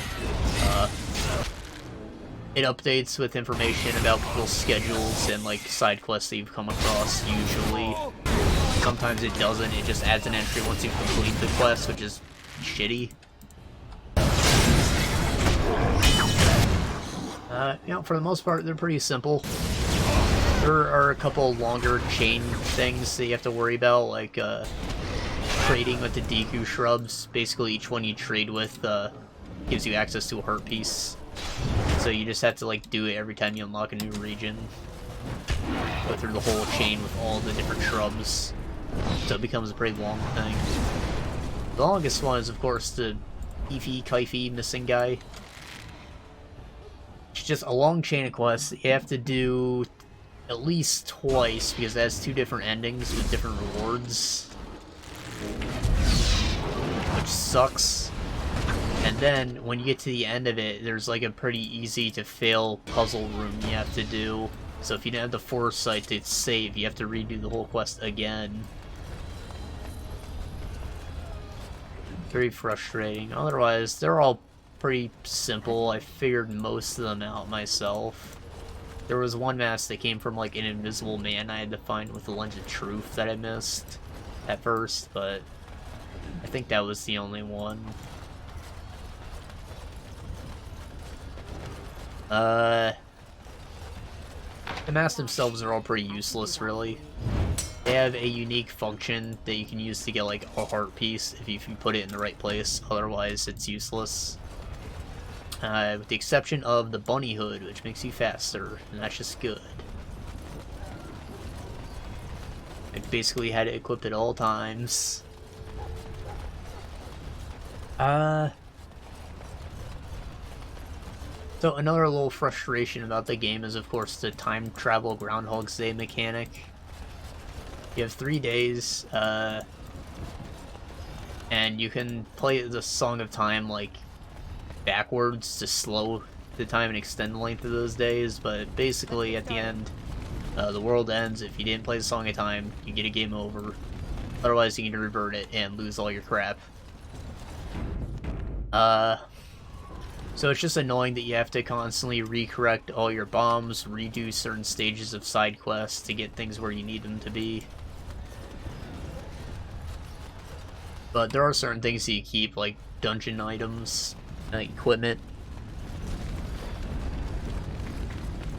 There's like 2 upgraded forms of your main sword that you can get, but the first one reverts itself when you do the Song of Time, the second one doesn't.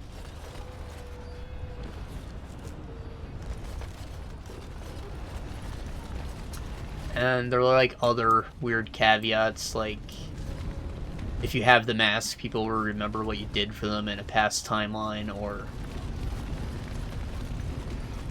with the bank, they like write on your wrist in invisible ink, so they use that to check how much money you have with them.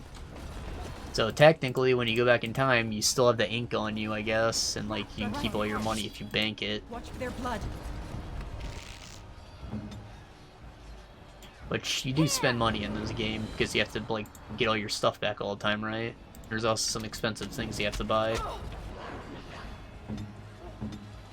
That's actually a good change, I suppose.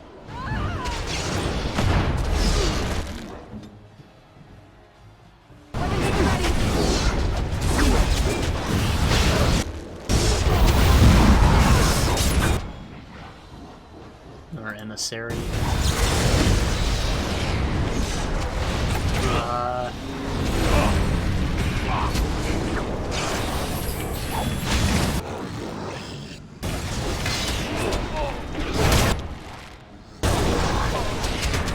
Yeah, it's just kind of annoying to have to like redo stuff constantly. It's a cool gimmick at first, but like it gets grating pretty quick. Also, if you didn't get your Ocarina back by the end of the first cycle, that's a game over and you have to start the game from the beginning again. It's shitty, though. You shouldn't have... It makes it very obvious where you're supposed to go, so I doubt anyone ever failed that.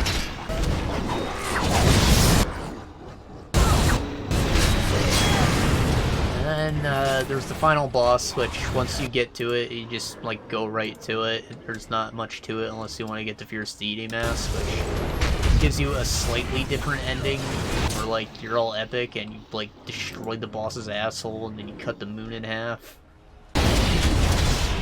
But it kind of like ruins the boss fight because you're way too OP. The actual story ending doesn't change at all. You maybe learn a bit more about the things past, but it's nothing that you shouldn't have already known if you like did all the side quests already. The boss itself is kind of creepy. Its body shape reminds me a lot of like the stained glass demon from Medieval. And, like, it moonwalks around, which is pretty cool. You're on the moon, aha.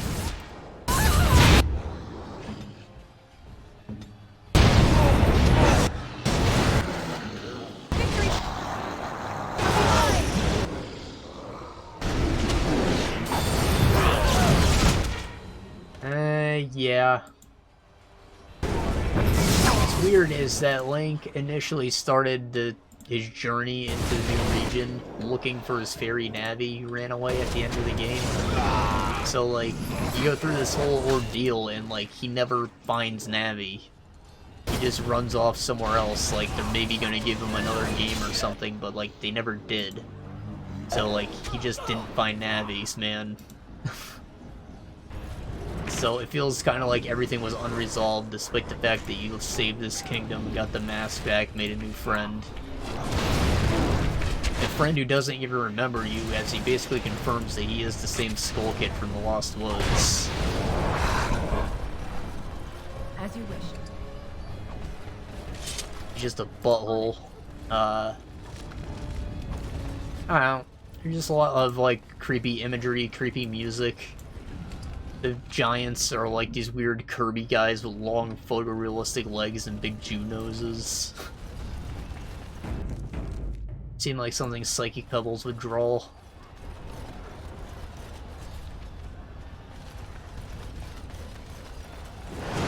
Right ahead. Yeah, I think I found, like, a lot more frustration with the game than anything else. I probably wouldn't go back to it ever, though I'm glad that I finally finished it after all these years. I can say with confidence, not my game. I respect it for doing things that are different, and it did, like, technically impressive things for the time. And I say that for a console game, I suppose, because, like, there were definitely more advanced PC games available. And even Harvest Moon already had the freaking day-night life schedule thing going on the NES. Which I believe is a Nintendo first-party game, I'm not sure. It was at the time anyways, probably. Talking out my ass.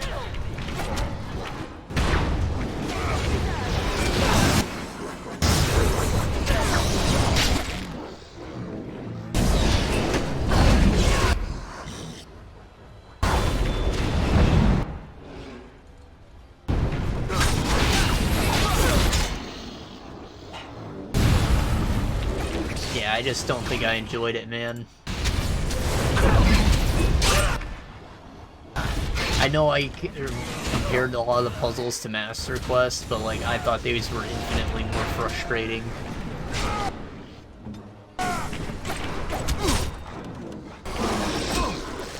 And, like, in the N64 version, where you have to watch even more unskippable cutscenes with every time you put on the mask and stuff, I would have tore my hair out.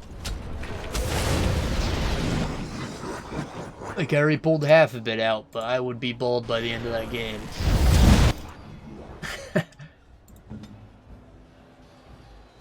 Force our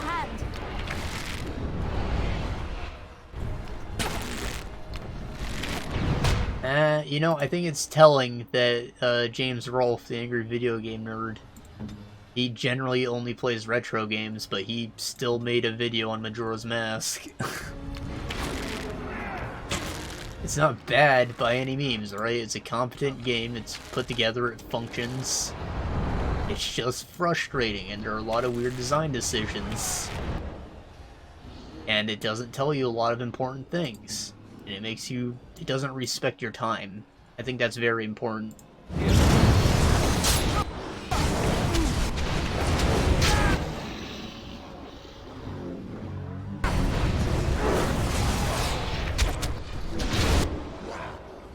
Oh, I should summon guys. I can still live through this.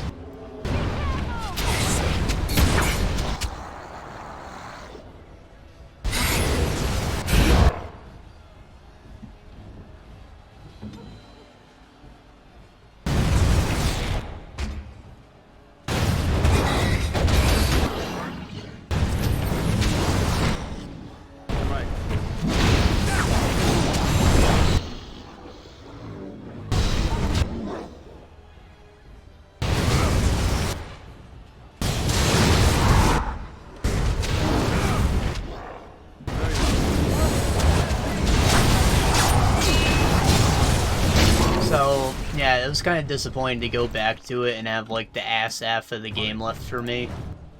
I think that probably left an even more sour taste in my mouth, considering that I was having a good time at first, right? The first 2 dungeons were alright, despite minor frustrations. Then I quit after the water dungeon, which is where I always left off before every other time I tried to play, because that place is confusing. A bit more time. I just came back to, like, the worst Zelda dungeon I've ever done in my entire life. Put up a stupid boss, and then a lackluster end sequence.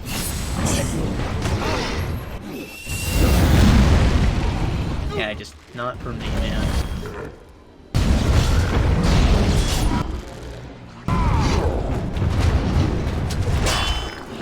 Feels bad to say that.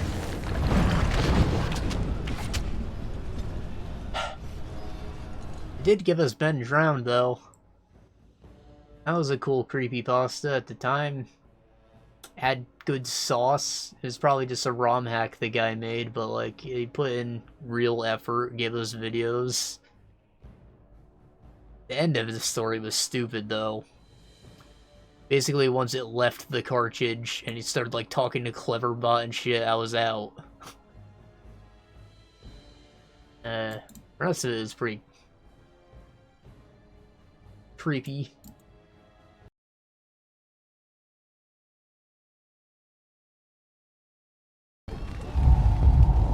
And like, with how weird the game is, it would make you believe that there is something weird like that hidden away, even if it wasn't just an actual possessed cartridge.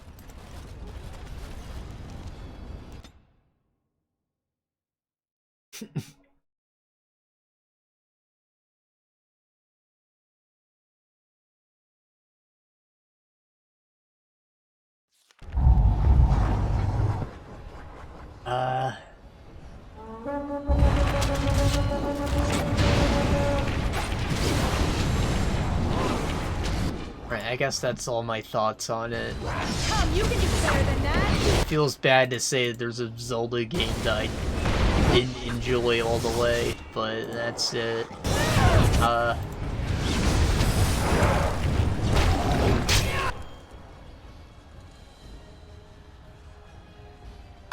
And that was our big game topic for the day.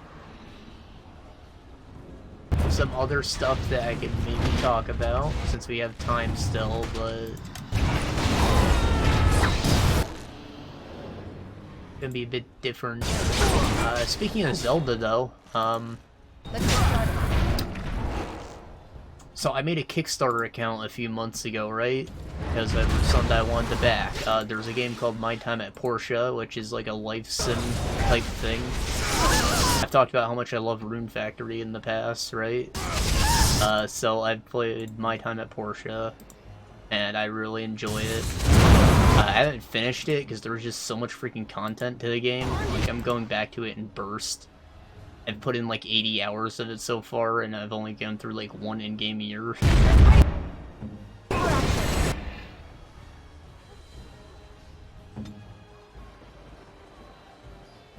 So anyways, they went to Kickstarter for the next project, which I don't think is necessarily a bad business model. You just, like, you have an idea for a game, you put it up on Kickstarter, and people pay you to make that game. And then, like, even if you don't make profit, you had work for a year, you fed yourself, and now you're going back to Kickstarter to get more funding for your next project. That works. It's a viable business model. Anyways, I backed the next game, My Time at Sandrock, which has a lot of noticeable improvements already, just from, like, what they showed the early footage. And I'm pretty excited for that. I backed another game while I was there called Arclands,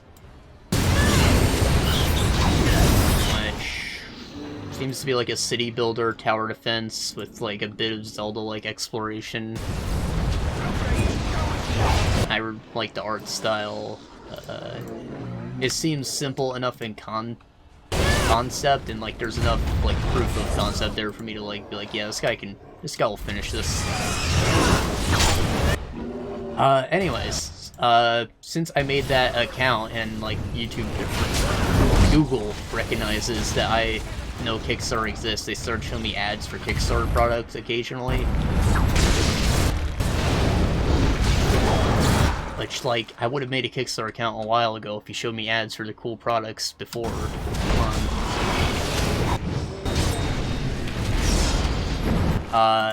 Anyways, I saw one for something called a Shadow Cast, right?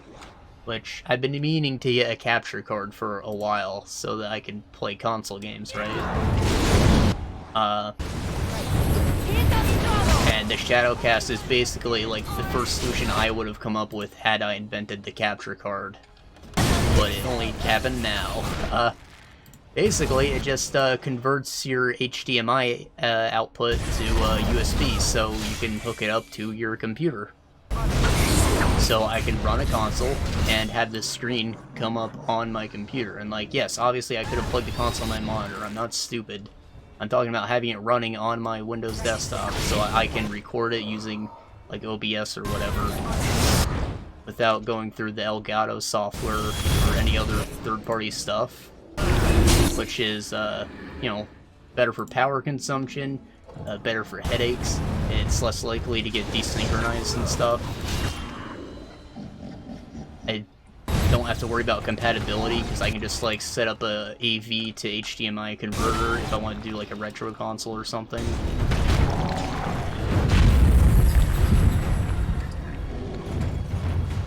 And, you know, another obvious feature is that if you're using, like, your Nintendo Switch, you can just plug that into your laptop or whatever on the go, instead of bringing a whole TV with you to have a bigger screen. Another obvious benefit, but I intend to use it for streaming console stuff.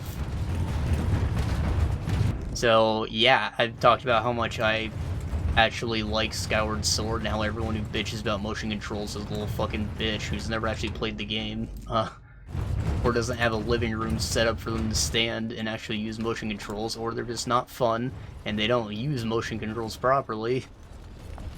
Yeah, there's just like a lot of controversy around it that I completely disagree with, and I think it's a good game. So I intend to play Skyward Sword whenever I get that thing. They just ended the Kickstarter campaign. It's been in R&D for like 2 years, and they're like in the final phase of it. So like I backed it at the last minute, I guess. That's when I found out about it. This should be easy. And they're going to be shipping out in March, I believe. So we have till then. I'm really looking forward to that. Because motion controls are a big part of the game, I like hope to have my camera set up to like show me playing it in addition to the gameplay. We're probably not going to use this border thing because I'm probably going to make the camera bigger, cover up more of it. I know there's a part of the screen that's like taken up by the HUD at all times, so I'll probably put it over there. But yeah, I'm really excited for that.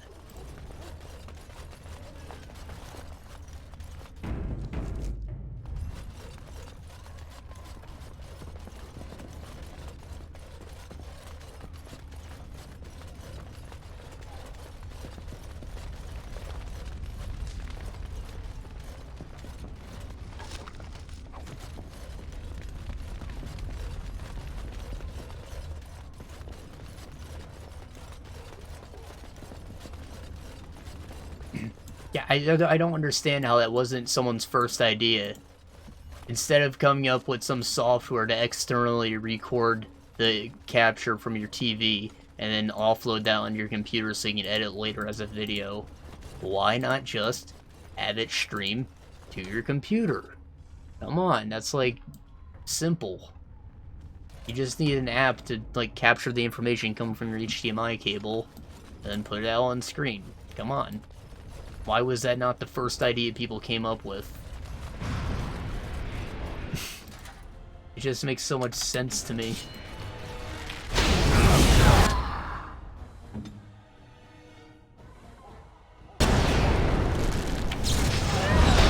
Oh yeah, not to mention that because it's like cheap like that, it's well, it's inexpensive. It's like $40, maybe 35. I give him a little extra money because I'm nice. But yeah, it's a lot cheaper than a capture card, which is more like 150 or above if you want a nice one.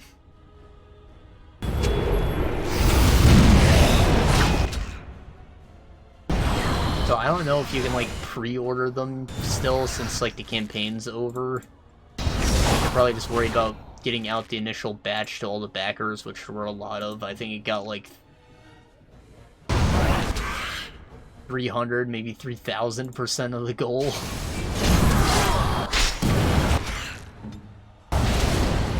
Some insane number.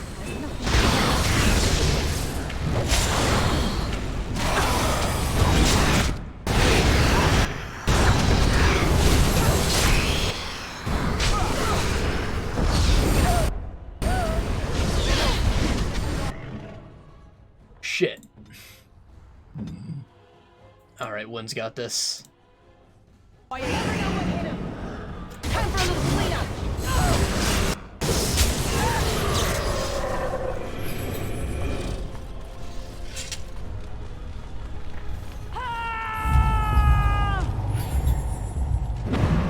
Is this escaping wound? Yeah. Else got injuries? Injuries? Pretty good. It looks like they healed in between areas. That was nice of them.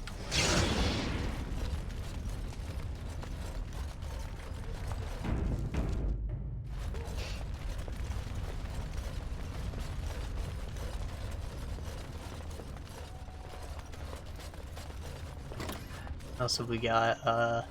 Pikmin 3. I'm still playing it. I've gotten, like, a lot of time out of the mission mode, actually. More than I thought I would.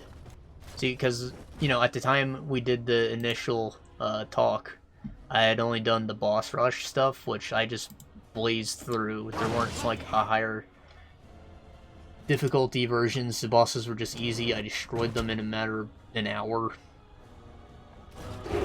Probably even less than that, like 20 minutes, maybe. I definitely killed most of them in under a minute. So after that, I did the other types of missions, which were the enemy hunting ones, which is pretty easy. I talked about how in most cases you just like throw the right type of Pikmin on the enemy or hit them in the right spot and they die, right? So like, I didn't have much trouble getting through these.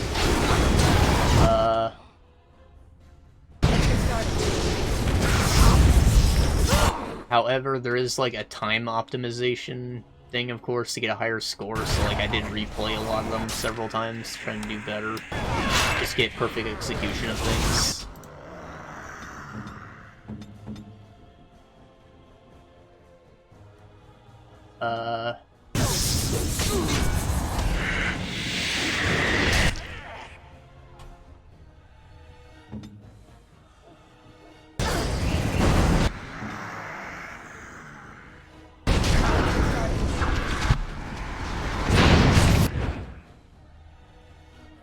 So I think that like the biggest important part of getting a high score in that mode is to break the habit of transporting enemies back to the onions or whatever, which would of course spawn more Pikmin. However, in most of these maps there are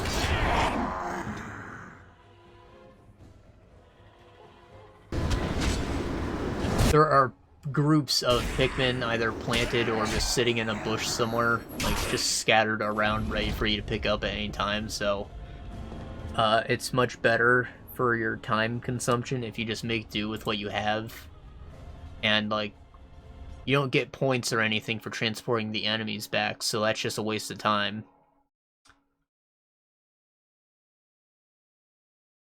So I guess that aspect rewards your skill. In addition to that, while the side stories reused in-game maps, these ones have their own maps that are like designed around the mission, and they get reused. They get remixed with different enemy placements and obstacles. I think that some of them maybe were bingo battle maps in Pikmin 2. One of them was definitely just like the Forgotten Cove level from Pikmin 1. There were a couple fun bonus levels, like one of them was like Christmas themed, there's another one that was like conveyor belts and bottomless pits that your guys could fall off of.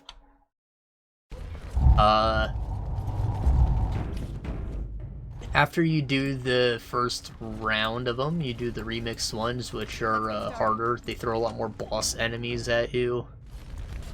So, like, they become more intense as you do them. And after you do the first 10, you unlock the bonus ones at the funner levels. Anyways, those added some time, but still, I got through them pretty quick. The real game is where the treasure hunt is. Right ahead. I thought this shit was easy before, but, yeah, it's basically... I think maybe the first 2 missions were pretty okay. After that, it became a struggle to even finish it with all the treasure, which is how you get the platinum medal.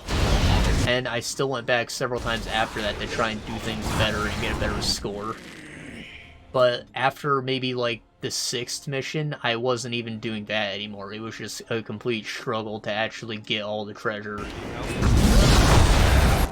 And this is, like, another situation where you should be making do with all the Pikmin that you have. However, you do need to transport enemies back to the Onion for money. They're a part of the scoring system. It's like, you do have to waste time with that. And it comes down to, like, your use of, like, making captains do all the movement for you on the map without actually playing them. Making sure that your Pikmin are always doing stuff. Like, nobody should ever just be sitting around.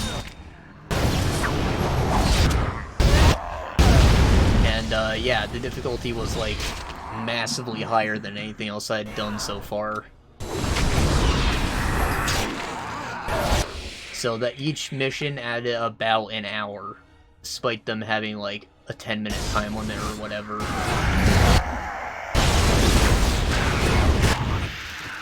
So, I think altogether the mission mode added, like, another 18 hours. Longer than the campaign by far. And I still haven't even done the Ultra Spicy run, that's all I have left to do, but, like, I really got a lot of mileage out of the mission mode. And I enjoyed it. I got it. Also, I think this is pretty hilarious, but in a lot of maps there's just like a hidden captain lying around that you can like pick up to help increase your efficiency, right? And it's usually just like a dead Louis. Because Louis is a dumbass character, he always concerned with eating. And like the Olimar monologues from those side stories, he was always running around getting his ass kicked. But I think it's hilarious that like the running joke throughout these missions is just a dead Louis.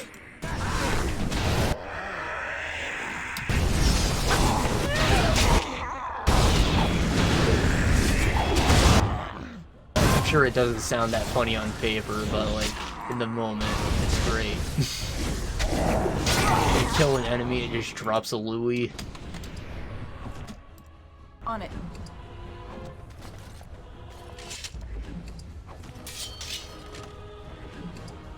Oh, right, and when you switch between the captains, there's like a weird voice that says out the character's name. On it. Except it only did that in Pikmin 2. Go, Olimar. Louis. I just love the way it says Louis. It sounds like the guy's got his mouth full of peanut butter or something. And he's just like breathing out the words, no tongue movement. A really low voice.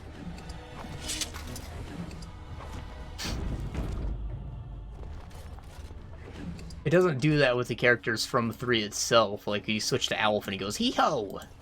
Like Jack Frost.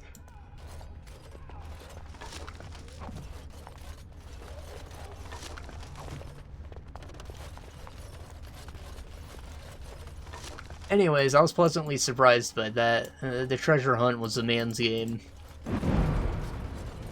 Not as man's game as Pikmin 2, but still a lot more difficult. I complained that there wasn't enough challenge in the hard mode. I got it there.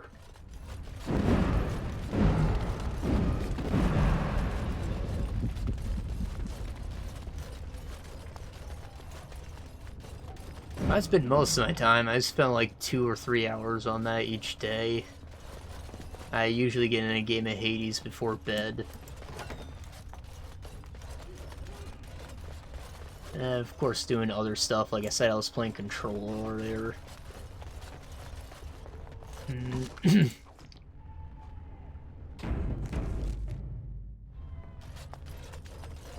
Sandal? Where'd all these corpses come from, my boy? Enchantment? Enchantment!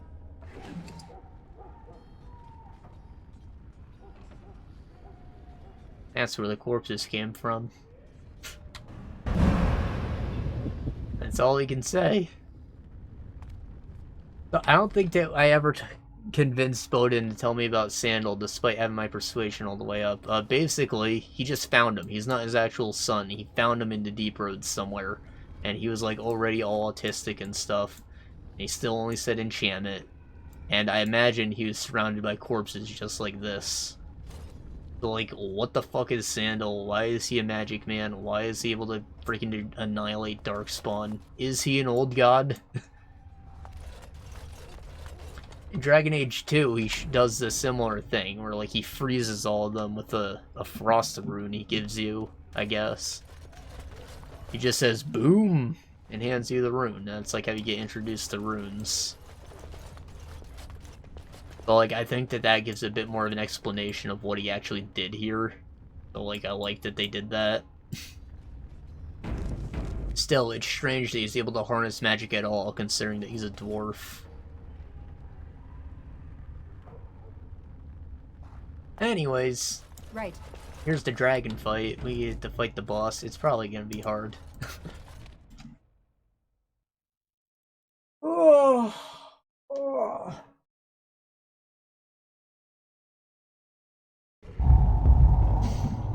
Oh shit, there's another floor. I didn't even know. This should be easy enough. I guess it is a big tower. It wouldn't make sense for us to get there from the ground floor. Why am I still picking stuff up? Stop that. You old loot whore, you.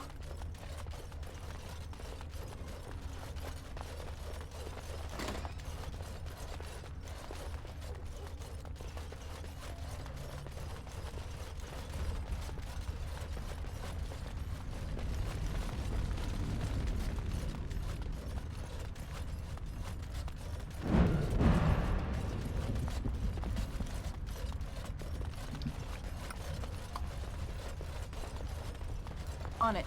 Allow me. I could do that for you.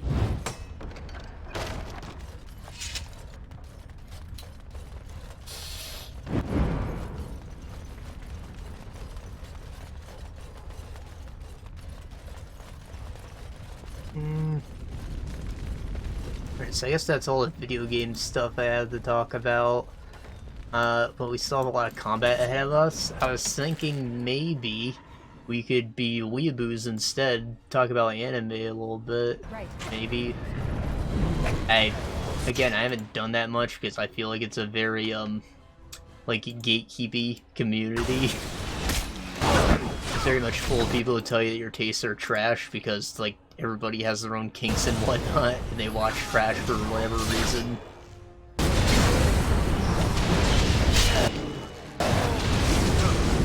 They're appointing shows just to exist to be like, here are cute girls, they're doing things. Don't you like the waifus? Or here are titties. But who cares about the rest of the plot? These are nice tits. I'm not that kind of viewer. More like a casual watcher, I suppose.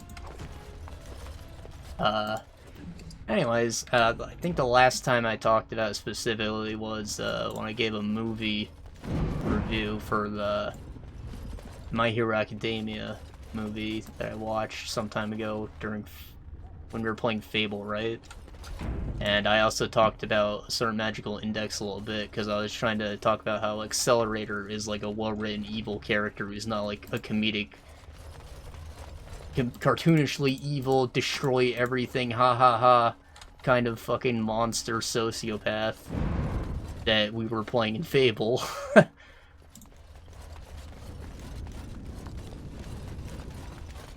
So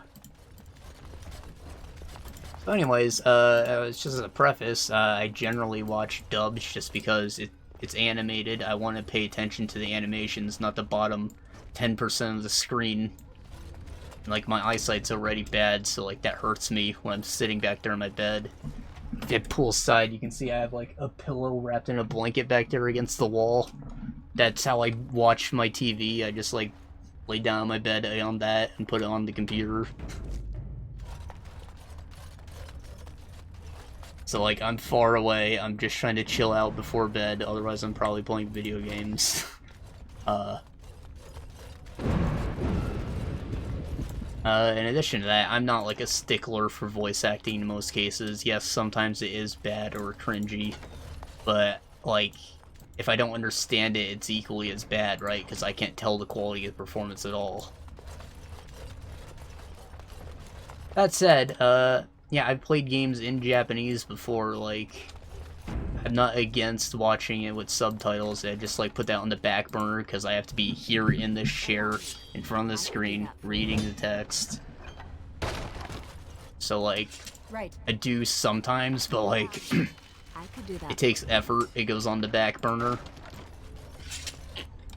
So right now, things are especially slow because, with the pandemic, the dubbing offices are, like, empty. People are doing the recordings from home. And I imagine they had to get, like, equipment sent out to them and stuff. So, like, the English season is behind. We're still getting stuff from, like, summer and fall, while the winter stuff is all ongoing in Japanese.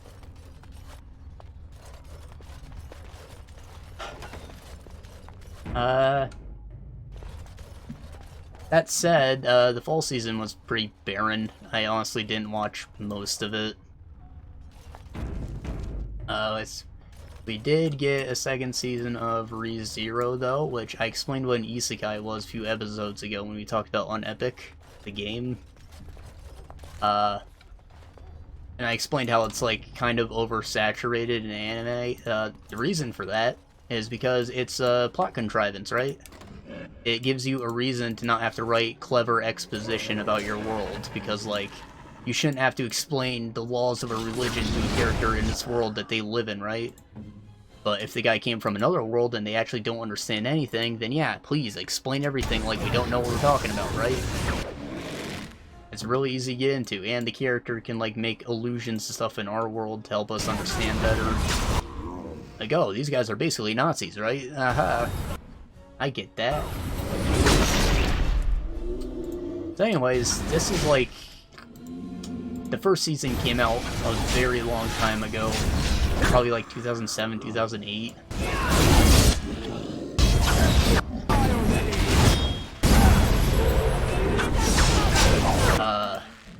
So it was definitely, like, very early in the trend. And it still has, like, one of the more unique ideas for the thing. Where, you know, the guy's not in a video game or whatever. And he's not overpowered by any means. He's just a fucking loser. And he's weak and powerless. He doesn't know how to fight. And, the whole gimmick is that he has the Groundhog Day power, just like Majora's Mask, right? So, you know, he dies, he comes back to life, he remembers everything, tries to do things differently, and it usually just ends in him getting freaking brutalized again. The show is not, like, very fight-heavy, but, like, it is very violent nonetheless. And our character just gets freaking annihilated very often. His name's Subaru, by the way, like the car brand. Yes, I understand that's like a family name, but in this case it's his first name, and I think it's because his eyes are angry, like the car's headlights. I think it's a funny joke. Right. Must have this.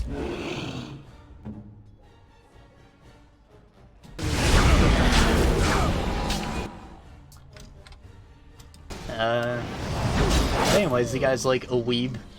Or an otaku, I guess they call it in Japan. It was like a shut-in. He doesn't go to school anymore. He just plays video games and reads manga all day. And he's like a loser. I guess he had like a lot of social pressure or whatever, so like he just stayed home eventually.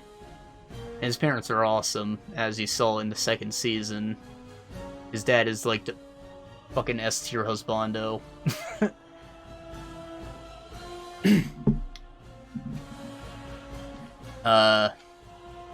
So yeah, they really expanded on his character in the second season. I like that. What's cool about his room is that he has like a crush on one character, which is basically the driving force behind his whole determination in the first season. He just really wants to help this girl out. But when you see his room, it's like all characters that look like her. Just like elves, silver hair, wizard girls, robes. So I think it's funny that he's like uber obsessed with her. Which again, it helps build on his character, because like he's kind of slowly going insane from all the times he dies. It's very reminiscent of Steins Gate, actually. I don't know which one came first, so... Steins Gate was a visual novel first anyways, so I guess it...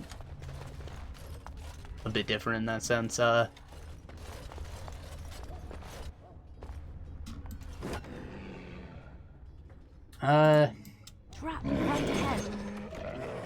So yeah, the premise alone is like relatively unique in that he's not doing video game stuff, he's just like problem solving and getting his ass kicked, and Majora's masking his way through life.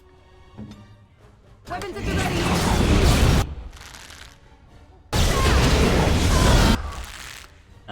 Let's see, like the first major villain, or several major villains were pretty cool. Creepy, even. I thought that the dub is, like, good, fine, most part. Not really a fan of Rem's voice, because it's, like, something about the way she ends every word that I dislike.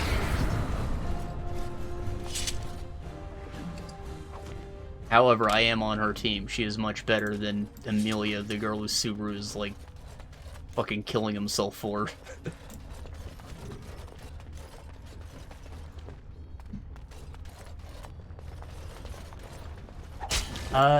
So yeah, I was, like, happy to see that another season of that was finally made, like, 8 years later.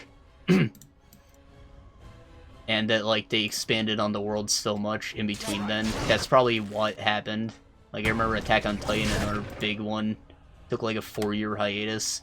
Probably because the writer didn't know what the fuck was happening, and he just had to write the rest of the story just then.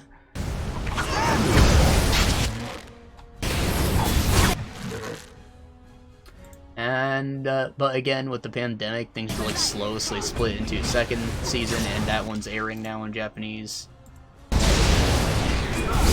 So I haven't gotten to that quite yet. Still, exciting. Recommended to people who are maybe, like, not even into anime, just because it's, like, a really fucking good story, okay? And, like, the fact that the kid's not a badass just makes him all that more heroic when he finally wins.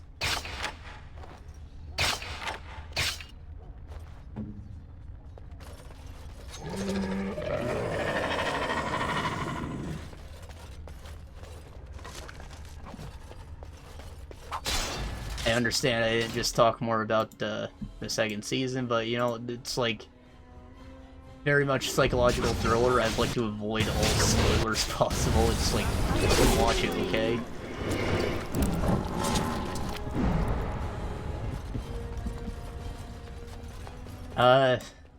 Speaking of which, I should probably mention that despite it being, like, old, I only got to the original season, like, a year or two ago. And I actually just went ahead and rewatched the director's cut, which they made after the fact, to include extra scenes to, like, help the transition to Season 2 work better. I'm not entirely sure what they added, but, like, I still enjoyed the second watch just as much.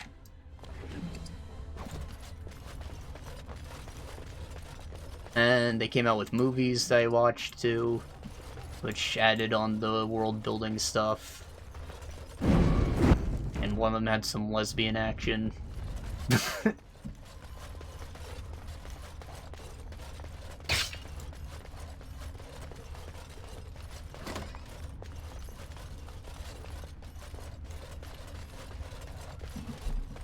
That was pretty great.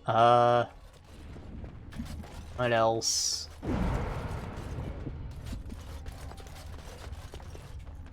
See, sometimes they don't like to translate the titles, and like they just leave it in Japanese, so I don't know the title of this one. There's like a fucking kid who rages slimes.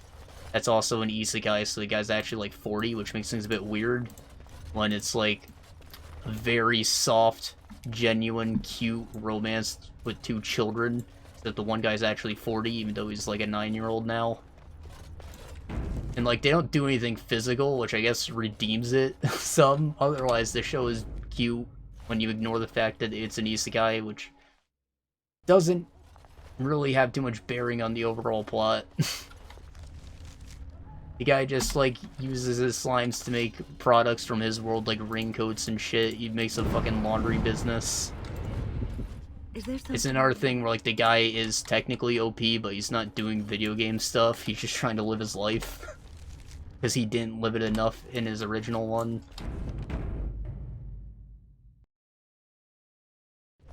Which is what led to him dying. He just like passed out from Jocelyn or something. He overworked himself because he had a shitty boss. Anyways, that was cute. The fact that it's kind of isekai like fucks it up though. And that's saddening. Slimes are epic though. There's invisible guys here, so I'm gonna like spin move. No? I swear I saw invisible men.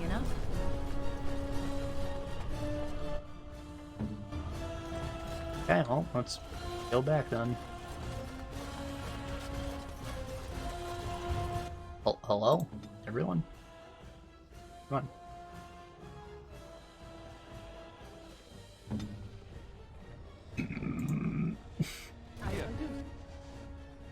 Anyways, there are like a couple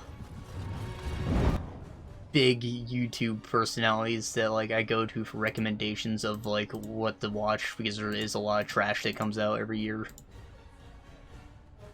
As you wish. And I didn't really hear any of them talk about that one, so it's really a shame that I don't remember the name. Or rather, I can't pronounce it. It should be easy enough to find, because that season was so barren. What else was there? I'm standing on 1,000,000 lives. Yes, yet another freaking isekai. This is another one that was quickly overlooked because it didn't, like, sell itself all the way on the first episode. Where is your weakness? But here's a case where they are doing video game stuff, but they are not OP, alright? The game is, like, really fucking hard, which leads to them doing, like, clever D&D antics to make their way through quests. Victory shall be mine! And, see, unlike the other things, once they finish their mission, they'll go back to their world for a time. I guess gives it a bit more of a Persona element, as opposed to I died and now I'm stuck and I have to do this for the rest of my life kind of deal.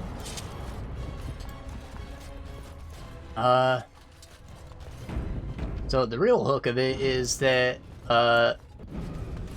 the Protag-kun is even more of an edgelord than Subaru. He's like an even bigger loser. And he is kind of like a crazy sociopath. And the fact that he thinks that he's playing a game and that like he can respawn people and like his party members are real people, but they also respawn, he just like starts using people as tools. And yeah. You just get to watch the man's descent into madness, and their second season coming. That I hope stays, like, it keeps up the momentum.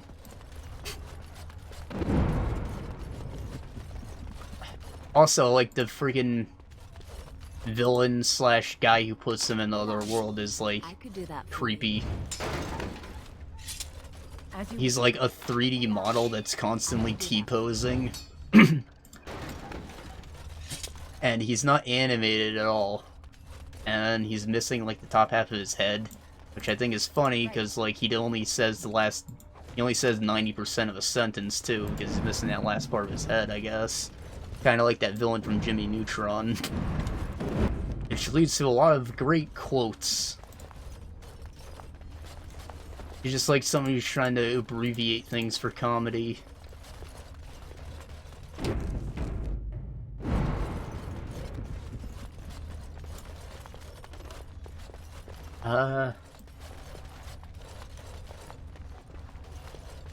So yeah, that one was kind of enjoyable despite it not selling itself right away.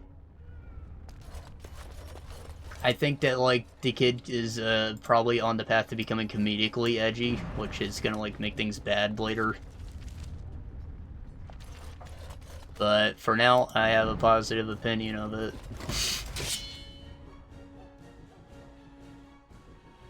I'm not okay with this, but I want Liliana to, like, do the thing. This should be easy enough. That's another one that was, like, overlooked by the big YouTube personalities. I heard nobody talk about it, or they actually did address it and write it off instantly.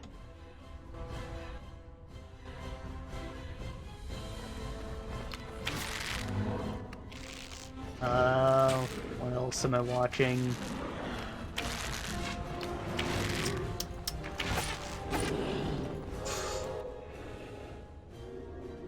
The Journey of Elena. Based on the description, I expected cute girls do witch things. Basically Little Witch Academia, but not in a school. And, what I got was much better. Starts out pretty simple. Kid is being bullied, just like, wow, this is actually a really common theme, isn't it? She's, like, young and successful, and people don't like that, right? And her parents don't want her to leave home, so she bribed her new teacher to be a bitch. And that's like the whole plot of the first episode, right?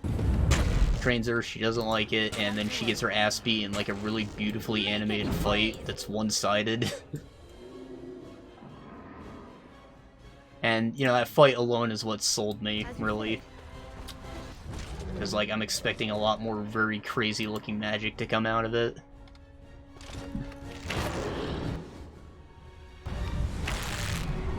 And, like, it's still ongoing, so I can't give a review of the whole show, but the second episode had some Yuri stuff going on with a swindler, and it was alright. And the third one had, like, short stories, like, 2 of them, and they were, like, dark and creepy. Now, you know what? The show was going places, and, like, the next one kept going with that dark and creepy route, and, like, I'm pretty sold, alright? And it's had more beautifully animated magic.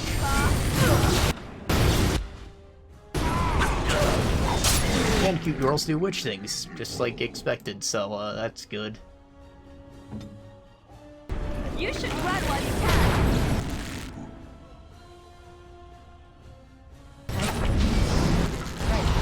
Is it just me, or do you actually think...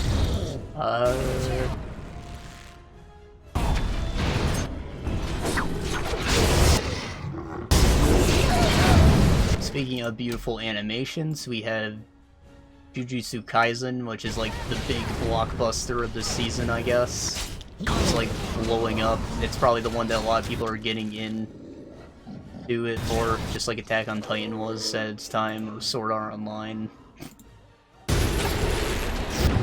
So yeah, animation's insane. The ED slaps.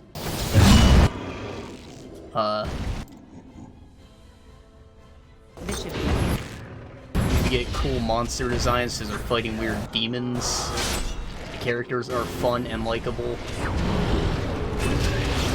And yeah, it's just got a lot of good things going for it, though it's too early to give like a solid approval of it. Because, like, you know, they could still screw it up, or like they could go to a bad place and do a lot of filler. Like Black Clover, for example. That started out really bad, then it got okay, and then it got bad again. And I dropped it after a while. Or like Bleach, where it starts out okay, and then it just gets boring. I hear the manga's a lot better, but I don't read manga. I mentioned before, reading puts me to sleep. I actually have a small collection of manga next to me. It's not me, though. It's just for, like, filling shelf space. I got him from, like, someone who moved away. He didn't want to have all the clutter with him.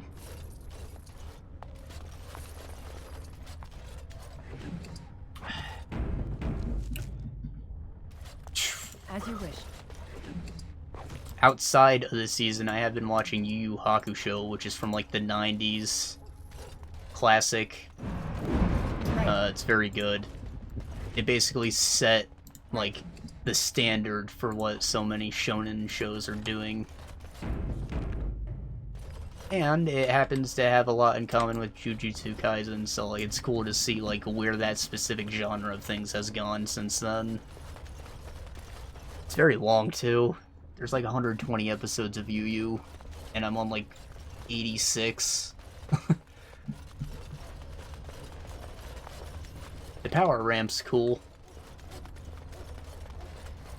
And I see that like the monsters in Jujutsu Kaisen use a lot of the same powers that have been introduced in the later season, so like I'm concerned about where the power ramp's going to go in the future. Like, if we use Dragon Ball, for example, there was a time when going Super Saiyan was the most crazy powerful thing you could do, right? And they're like, fuck, we need to go more powerful. Super Saiyan 2, Super Saiyan Blue, not Super Saiyan, but still basically the same thing, or like the Pokemon games, where like it starts out with just a gang, and eventually got people trying to destroy the world, and people trying to conquer the galaxy. Let's get started.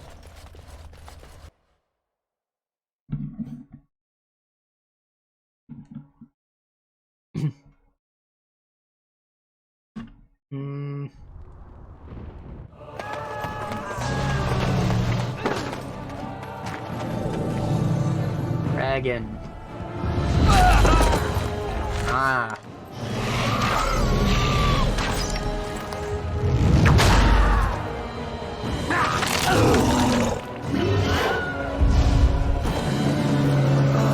I don't think that was a Wilhelm, but it sounded very close.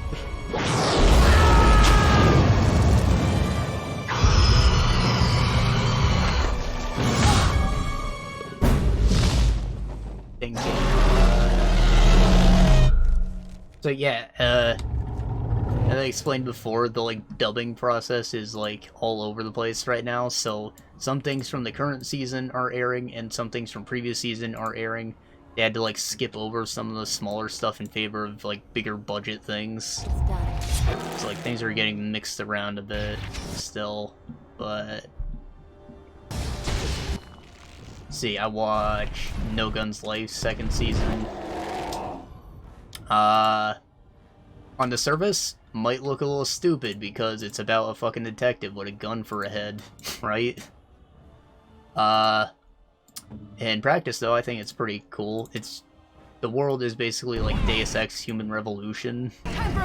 Like, people are recently becoming extended, and there's like distrust among people who are like pure and those who are not. So our character is like a war veteran who's like a super extended. People aren't allowed to get stuff like him. You can't have a fucking gun head. And yeah, he's basically a railgun. Like someone pulls his trigger and it just fucking annihilates shit. So he's not allowed to even use that anymore. He's also like, he feels like the government screwed him over, so he doesn't want anyone to use this trigger at all, so he has to like learn to trust people. His whole job is to like resolve problems with other Ultra Extender or whatever, since he's OP. Yeah, I think the world's cool. The guy makes a lot of puns about guns, which of course he should. He's a detective, why wouldn't he? Animation's cool. It's CGI, I think, with a lot of the robots, which looks good. It blends in pretty seamlessly for the most part. Let's get started.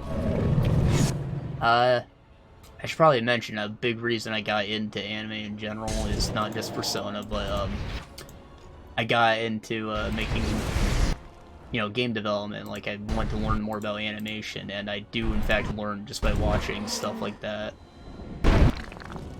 So I gained like a bigger appreciation for the art form. Anyways, I think it's really cool when they're able to blend into 3D stuff and make it look 2D like that. I believe the show is rendered in Unreal Engine, which is also very different. all the EDs and OPs all slap. That's like what you call the opening credit and ending credit, by the way, if you aren't aware. Let's get started.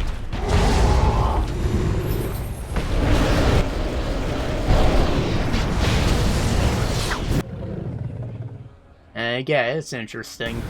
I think that the whole discussion on cybernetics is just very interesting stuff.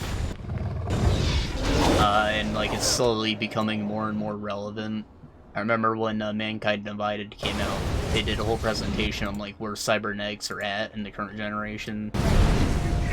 And it's mostly just about like limb replacement right now, not necessarily upgrading your human body.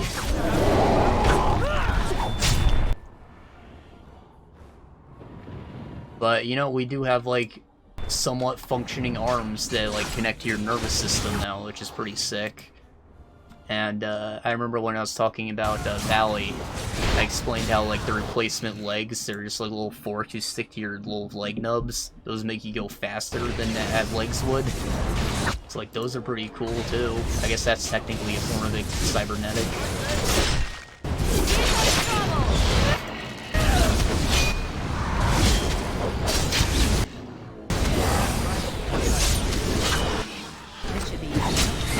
Anyways, good action, occasional titties,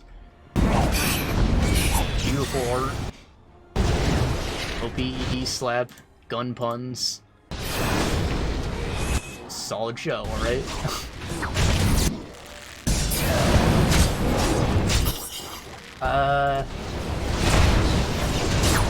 See, smaller budget one, the Billionaire Detective, Balance Unlimited.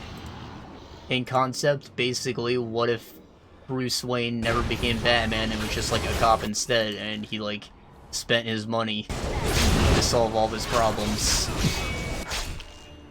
He'll just like drive through traffic and destroy everyone's car. He'll purchase vehicles to commandeer them. He'll blow up bridges and stuff. That all happens in the first episode. He has his own gadgets and super suits and stuff. Very over-the-top stuff. It gets me to laugh with like how disconnected the guy is. And I don't know, I feel like it needed more filler, honestly. Like he didn't do enough cases before they went into like the guy's actual personal plot. Though they leave set up for like maybe additional seasons where they're like being global superheroes together. Another case of the ED slapping.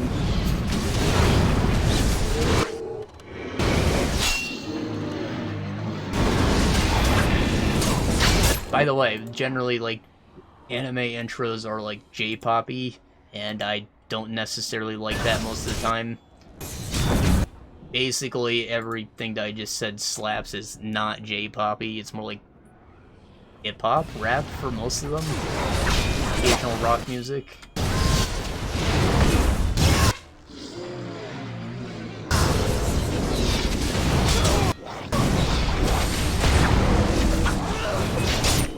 By the way, if you haven't heard, like, rap in languages other than English, it always sounds, like, so much crazier because every word of theirs has so many more syllables, so it just sounds like they're rapping really fast. Like, people were freaking out when Rap God came out, but, like, that's just how these people talk at all times.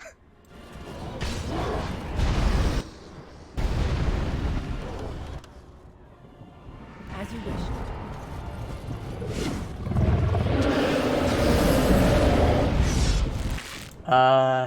Okay, so he's in an unreachable area. I believe there's a ballista somewhere right there I can shoot him with. I shall.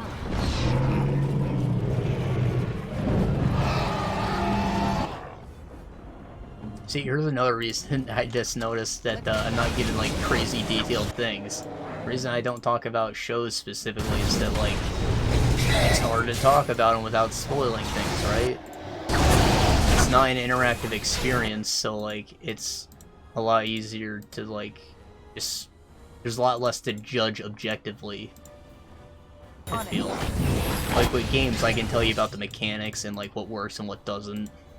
These shows, I said, be like, okay, this stuff is, like, good or different and unique. And, like, this stuff is beautiful and that's always good. I've watched some relatively boring shows just because they're beautiful. I've dropped others because they weren't enough substance to it. Speaking of which, listeners, that's another one that I just, like, dropped. I've been trying to push through it because I watched half of it before I decided it was boring and, like, no substance. But, like, it has style. It's, like, musical themed. Basically, people use musicians pilot mechs to fight big monsters. And, I don't know, they try to do some convoluted lore around it. It doesn't make any fucking sense, but whatever, I was in it for a minute.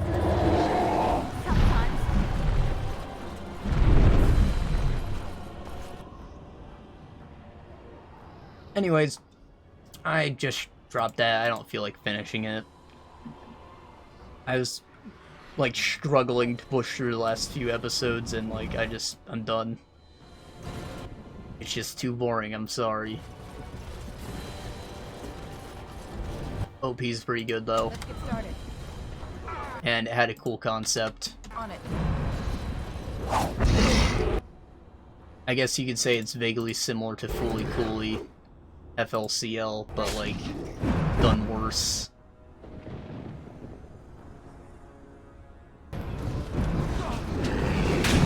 And not nearly as funny.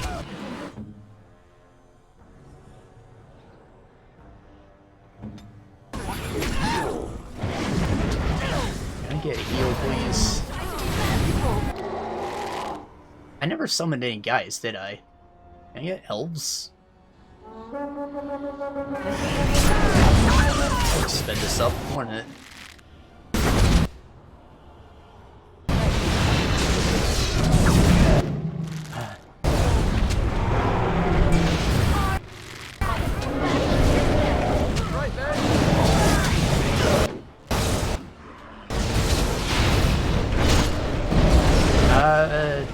I said that I learned a lot about animation from just, like, watching stuff, studying techniques, and, like, that. There was another smaller budget one I watched called, Shiro Bako, I think translates to White Box. That was literally about, like, working at an animation studio and all the problems that they go through in production. And, like, it was an office comedy, so, like, it got laughs out of me, got giggles, so it wasn't, like, crazy funny. However, it was, like, very real with its portrayal of problems and the stress involved with the work, and, like, you learn a lot of techniques that they use, and, yeah, I thought it was just an interesting watch. Also, the protagonist is cute girl, and she has cute girl friends.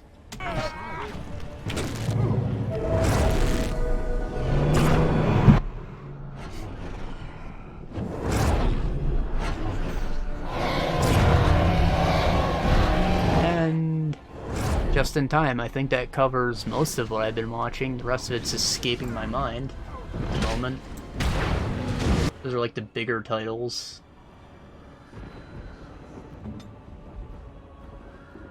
And we just killed the dragon, so a cutscene will kick in any minute now. I don't think we have to finish all these darkspawn or anything.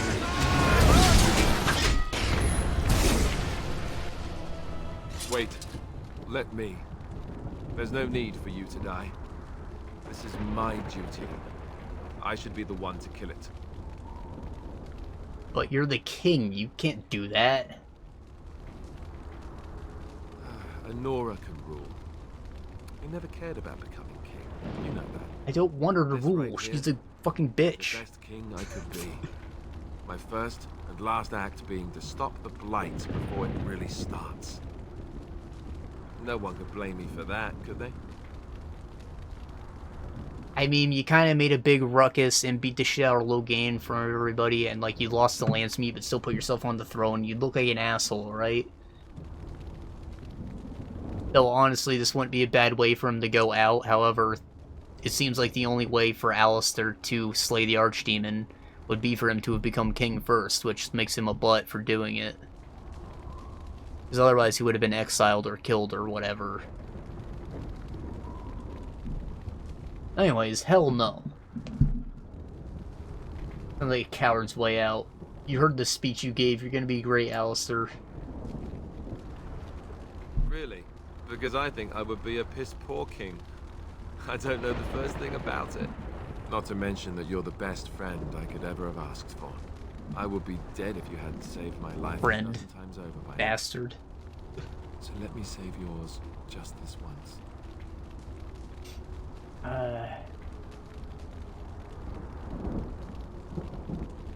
It's my kill, you son of a bitch. I can't let you do it. I love you, okay?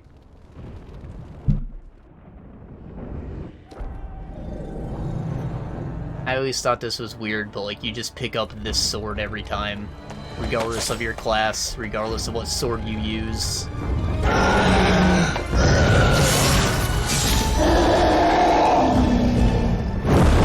And, like, they kept the rest of my equipment, and I don't know why you gotta use that weird sword.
And then it was over.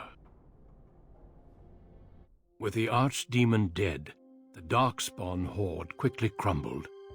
Most fled back into the deep roads. They would remain a threat in the years to come, but the Blight had been ended before it had truly begun.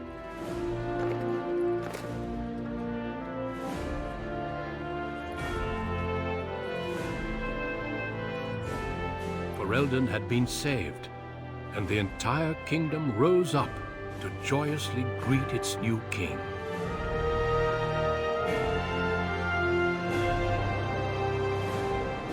He has a different sword there for some reason too. What is with that? Grey Warden stood redeemed, and a new age had begun. All of his other equipment is there. Cost.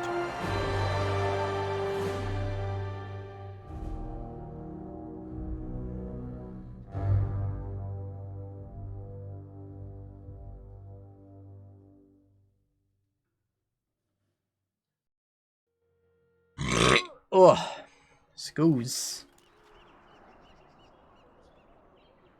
Aw. Look at that dead girl.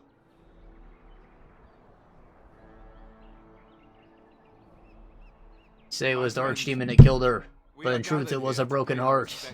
To the Grey Warden that saved us all. She gave her life to destroy the Blight. A sacrifice we must never forget. It was no accident that she was there either. She was special.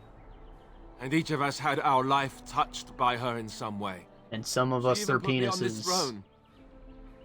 Despite my protests. But there was no telling her no, right? The Grey Wardens couldn't have asked for anyone finer. How do you properly honor someone like that? The Grey Wardens are building a magnificent tomb at Weissart, right next to Garahels. But I'd like to do something as well. Syrian, please step forward. You are the Grey Warden's father, are you not? We had some difficulty finding you. Things in the alienage are chaotic. Help has been slow to arrive. I'd like to change that. The alienage will have its own ruler, who speaks in the land's meat as an equal. I'd like that to be you. That's a pretty big change, actually. Ban of the alienage. If you're willing.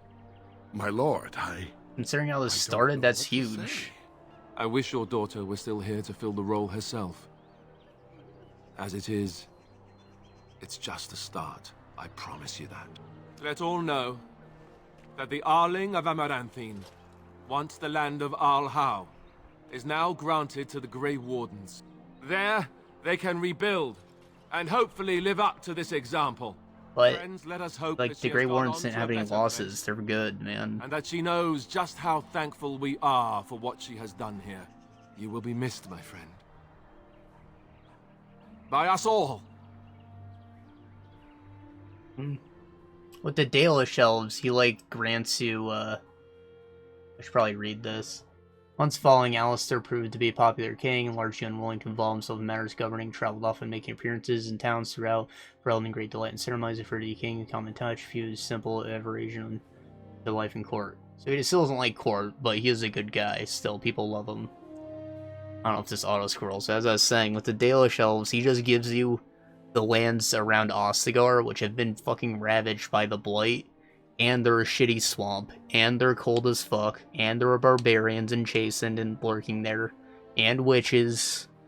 Like, it's not at all a good deal, but the idea is that he gave a place for the elves to live again. Like, it's symbolic, but he also gave us garbage land, and, like, that feels terrible. So I think that this made a pretty huge change. Especially considering how, like, badly the fucking Arl screwed us the first time.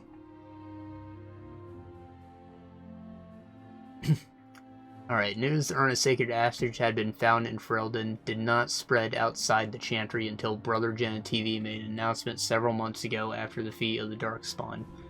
The manuscript detailing his research and his experience with Andraste's cult drew huge interest among scholars throughout Thedas.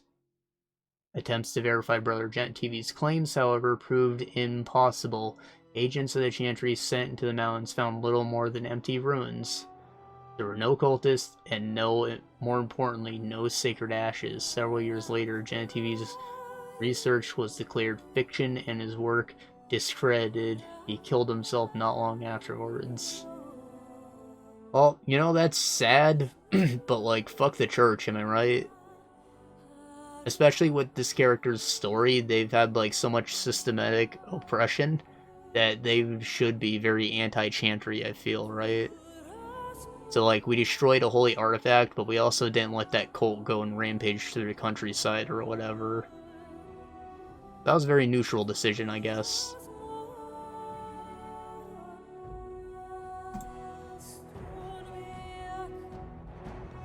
Following the months of effort, the Tower of the Circle of Magi was finally cleansed to the last of the spirits to slip through the veil. I thought we got rid of them all ourselves. No further abominations were created, and the first enchanter Irving was pleased to declare the circle safe. All that could be saved had been. Oh, I mean, that's just good, right? Yay, mages. With the slavers shut down and the alienage, the lot of the city-born elves improved for a time. The new king even named a local elder to his personal court. A scandal among humans, but a sign of new hope to the elves. See, that's great. Too bad we destroyed, like, half the population with that blood magic deal, but, you know, we needed the power, and, I really have no justification. That's probably, like, the major character break I made for the sake of gameplay. Like, it's really just fucked up that our character would have done that, and we haven't done anything else necessarily super evil to, like, make that character driven.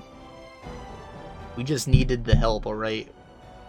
It was our responsibility as a warden, so maybe we can argue that the elves are more spiritual people, so I believe that they lent their strength to me to help with the fight. Or some bullshit. Whatever helps you sleep at night, alright, Kalian? Saurus eventually got married to a human woman, and one he loves deeply. After the initial scandal, Soros left the city and settled in Highever, where he and his new wife had many children. Good for them. Gianni continued to be an outspoken member of the alienage community and in time became the new elder, but do you even need an elder if you have a ban? I don't know. Shit. Whatever. Paul Eamon remained in Denerim for some time, acting as the Chancellor and Chief Advisor King Alistair. He needs the help, I'm sure. Tegan ruled over Redcliffe in his stead, but Tegan's already the Ban of Rainisphere. He has his own place to rule over. What's up with that? And was surprised to find himself well loved by the villagers, who were still grateful for the nights he spent defending their lives. Well, that's good. Each time Eamon abdicated in favor of his brother, an event the locals greeted with approval and enthusiasm. It sounds like Eamon resigned and like actually officially gave Redcliffe to Eamon. Not even Tegan. I assume that's what abdicated means. I'm not really sure. Tavern in Redcliffe Village, now run by Bella, was renamed the Grey Warden's Rest. Hell yeah. And echoes tales of how the hero of Ferelden saved the village and healed Arl Eamon with the sacred ashes of Andraste. Do you believe that such tales could possibly be true, especially since those ashes don't exist, right? The Dalish elves proposed after the siege at Denerim, having earned much respect for their part in the battle. For once, human lands welcomed the wandering folk. That's good.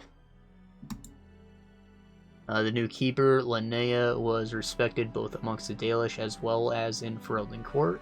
She was a voice of reason, and other Dalish clans would turn to her to help resolve disputes with human folk, so they got a nicer elder, not fucking bald Spock. As for the werewolves, now freed from their curse, they remained together and took the surname Wolf in memory of what they once were. So there's a big happy family. They eventually became the most successful animal trainers in Thedas, and each year would gather to light candle in memory of the lady who had loved them so well. I don't think that's, like, weird. Like, is that slavery to them, considering they lived as animals for such a long time?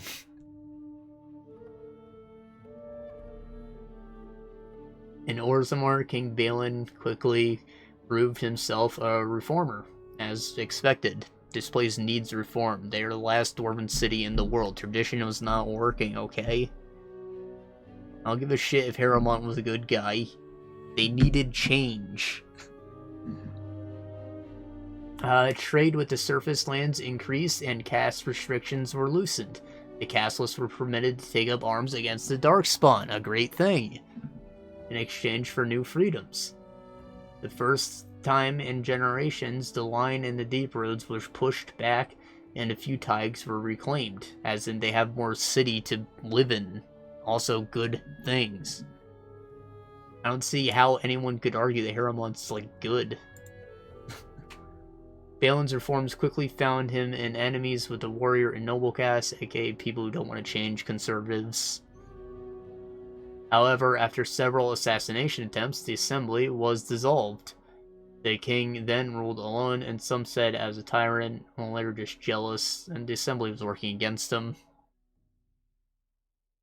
I imagine things could have gone the same way with Trump. Ah, God, I clicked. Brother Burkle's new chantry in Orzammar drew a surprising number of converts among the dwarves. I wish I didn't do that. They were quickly attracted to a great deal of anger from more conservative quarters. Well, you know what? This place is going through a lot of change, alright?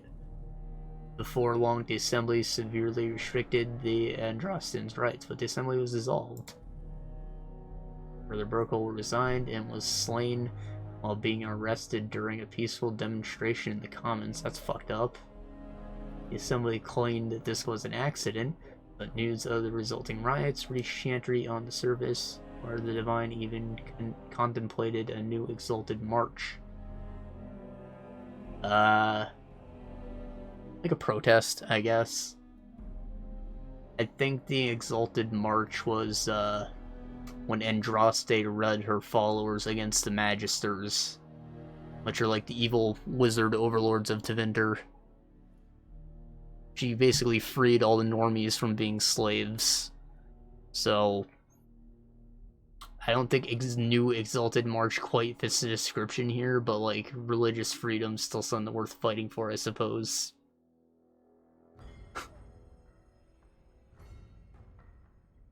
The Dwarven mage Dagna ultimately completed her studies at the Circle Tower. Eventually, she published a comprehensive theory of how lyrium vapors relate to the supply of magic, gained a great deal of attention. Wow, lore. It's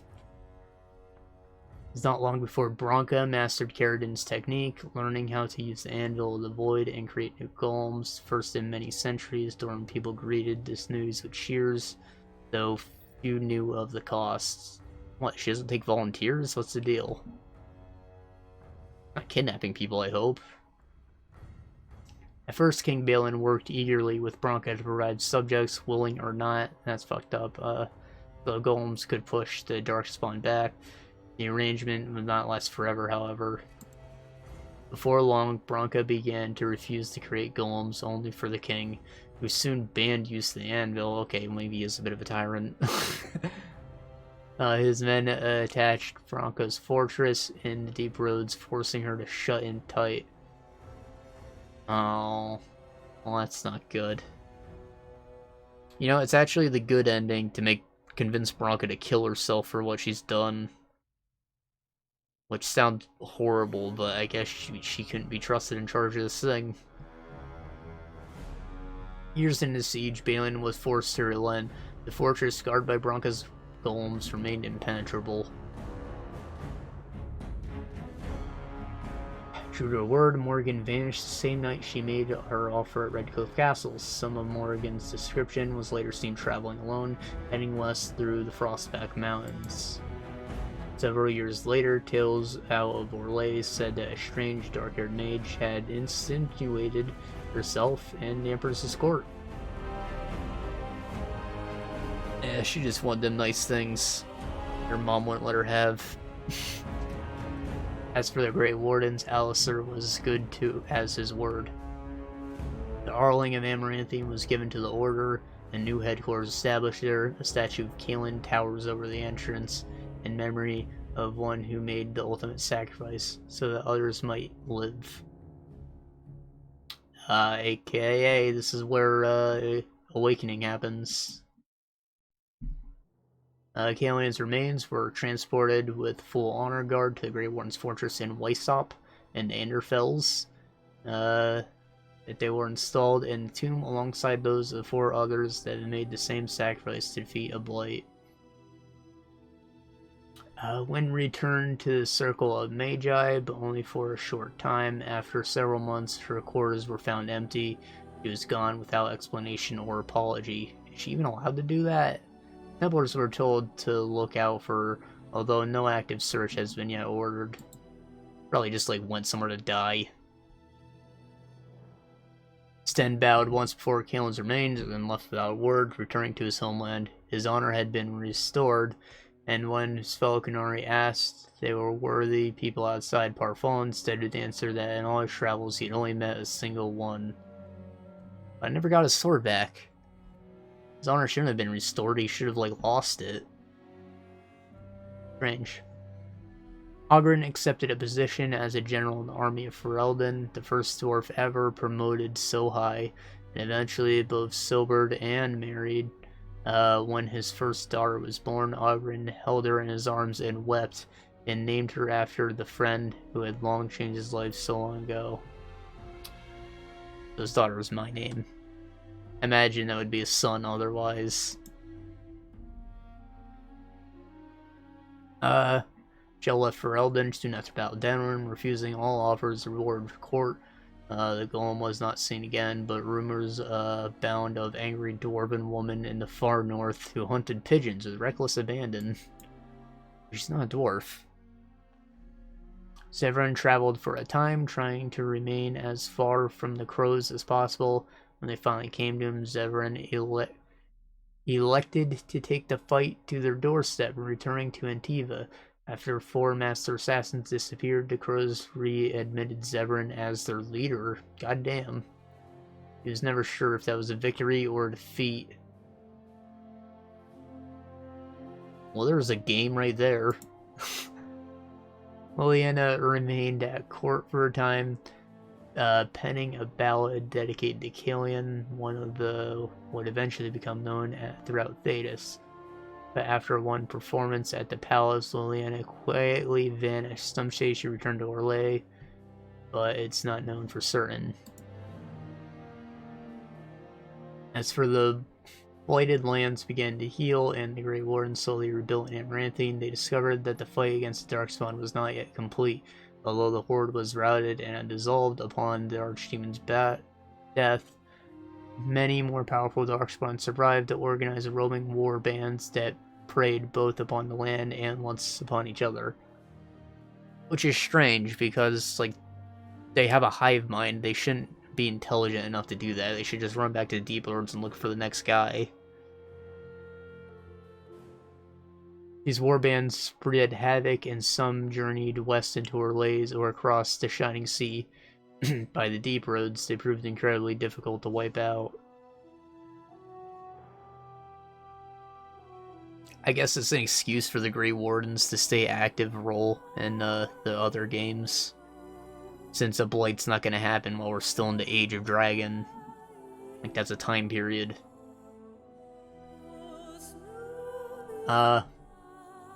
But these are tales for other heroes. The tale of Killian ended when she sank a blade in the Archdemon's head and destroyed it forever. Whatever follows, her sacrifice will not soon be forgotten.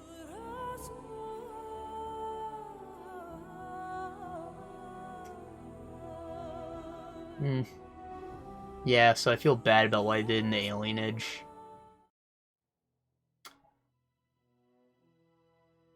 And with the exception of that, we ended up with a tragic tale of someone who was oppressed and got the power to change things, ended up making some legitimate change at the cost of their life and some ethical misgivings.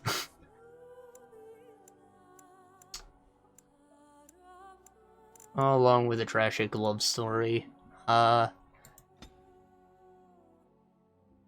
Other campaigns. Which one?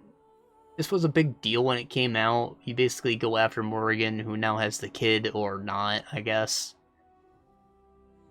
And let's see, you go through some areas from Awakening with new party members. It's very short. You fight some bosses, get some fat loots. Of course, unlock stuff to use in both Awakening and the main campaign. And you talk to Morrigan, she's like, bye. So, like, that sucks. Darkspawn Chronicles, you do the end as the Darkspawn and win. Again, gets you fat loots. Liliana's Song gets you probably one of the best armors in the game. Explore Liliana's past. It's alright. Hard dungeon, fat loots. Nothing to it otherwise. Oh, here's Awakening. Since that took a bit longer than I expected, I don't think we're going to start playing this necessarily, but I want to at least make our new character.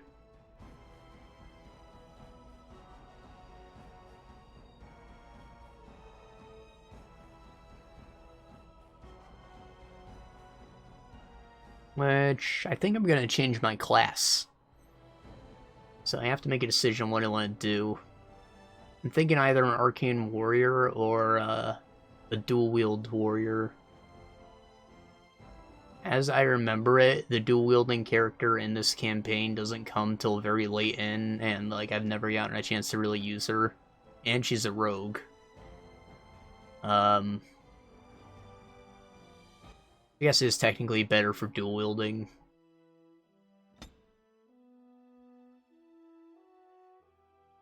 Hello?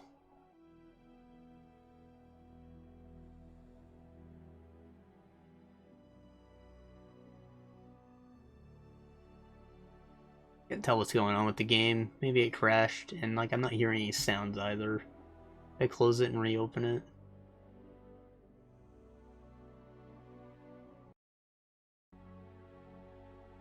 Yeah, it's definitely not responding. I'm just gonna close it. Alright, seems like I have to open the task manager. Oh wait, it closed. Alright, sick. Reopen it.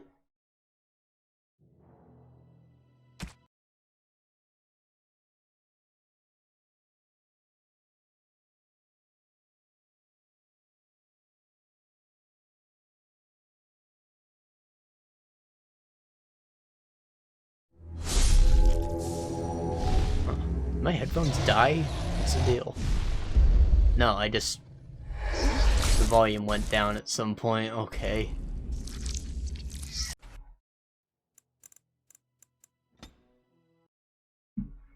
Shouldn't have affected you guys at all. I just didn't hear anything the whole time. Alright, let's see if this works now. Import from another module. There we go. So our character is dead, we're not going to play them, but it's going to import their history. So, like, our decisions are still going to, like, we're still going to see the repercussions of all that here. And it might give us their equipment, I'm not sure.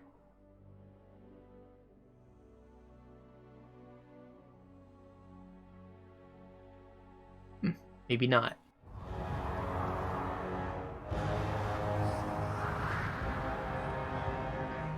With the death of the Archdemon, the Blight was defeated. Damn, I'm gonna go back and make a different character then. Did not simply disappear. Most of the Horde scattered north from Denerim towards the coastlands. And there fractured into warring tribes. Titties. The region fell into chaos as the Darkspawn emerged from hidden lands to terrorize the countryside. As the new Warden Commander of Ferelden, it is your responsibility to rebuild the Order and deal with the lingering threat. You have come to Amaranthi to join the rest of the Grey Wardens at Vigil's Keep, once home to Arl Rendenhau, but now property of the Order. The lack of a proper welcoming party as you grow close, however, indicates that something is amiss. What's going on? Why are there no wardens here to greet us? Something is wrong. Quickly, Commander!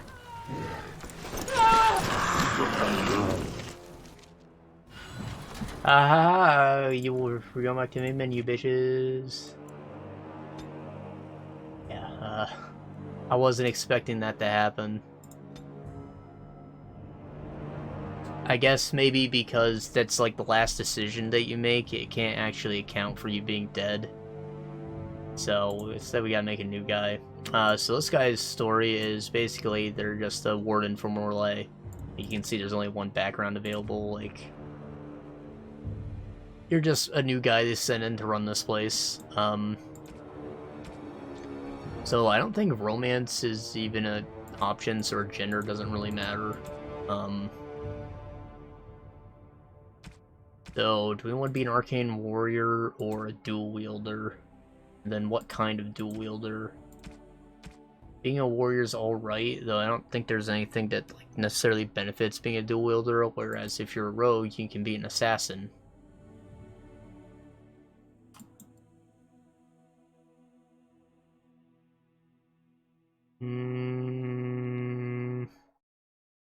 There's also a lot to like learn when you're dual wielding, though using all the magic could be fucked up too. And I like having Anders in my party because he's a cool guy. His character does like a complete 180 in Dragon Age 2, but here he's likable. Yeah, I think we'll be a stabby boy. Greetings.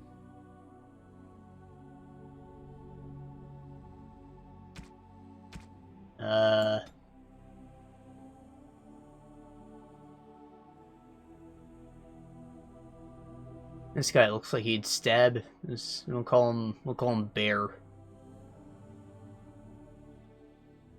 I don't remember exactly what Bear Grylls looks like, but like this face vaguely reminds me of him for some reason. So yeah, we are Bear Grylls. And where's his expression?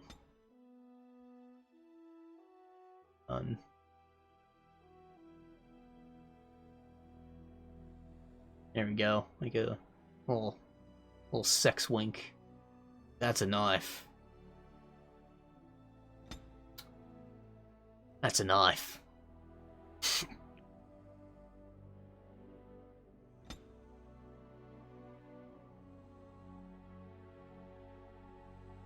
One that's like green for Survivor Man. Good enough. No, it is gone. How do you do? Greetings. Greetings. Charmed, I'm... Greetings. Greetings.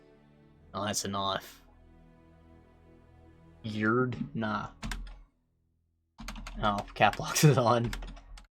Bear.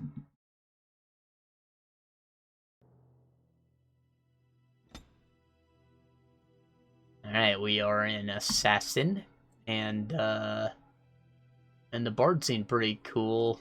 The duelist abilities are alright.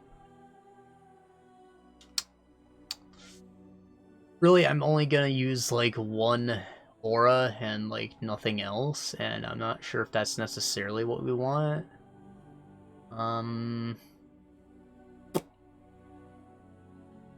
I guess this is very similar, and like a lot of these abilities seem similar to what the dual wield guy already does, so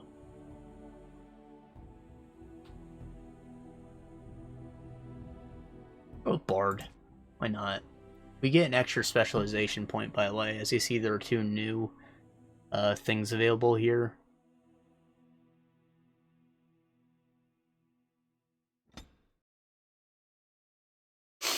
Alright, so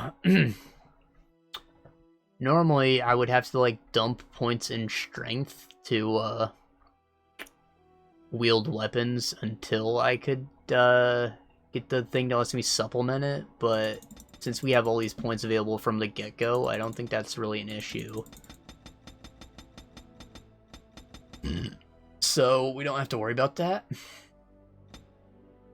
Also, something weird about how mods work, they like affect the main campaign specifically.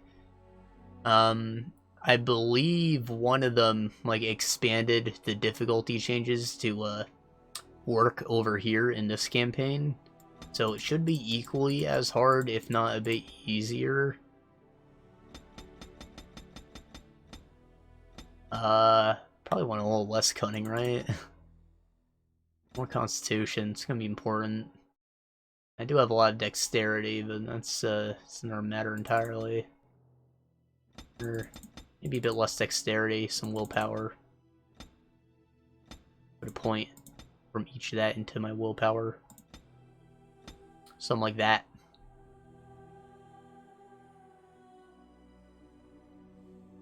And if characters... Another reason that I want to make a new character is just because we dumped all those points into the army. Like, we got a ton of extra experience, and like there's the stuff from the Fade and whatnot, so like if you import your character, they are potentially like way over leveled for where this campaign starts at, and that like kind of takes a lot of the fun out of it, honestly.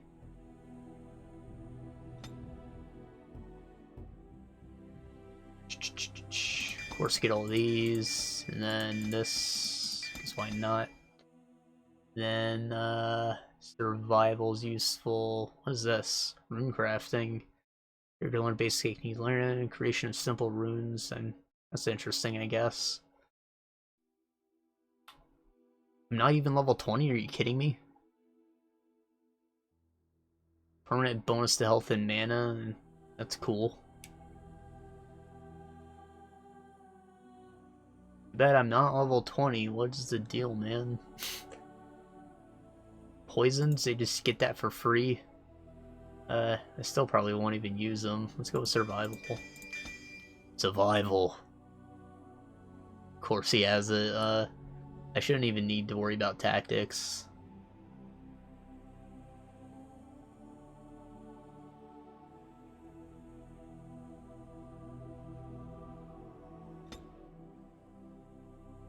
Alright, assassin.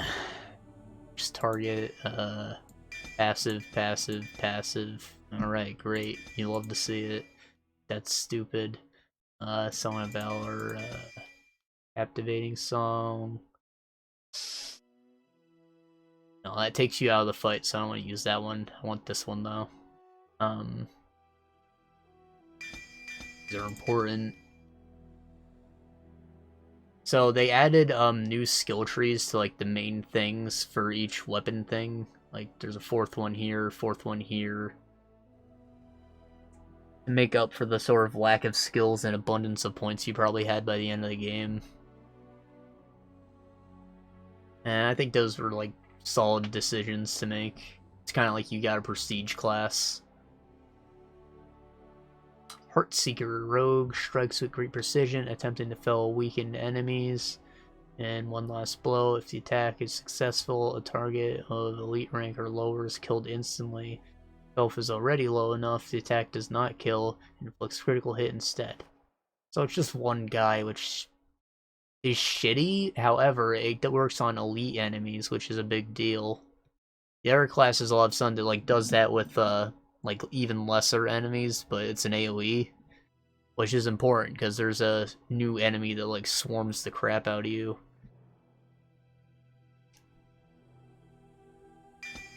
Anyways, I gotta get this stuff.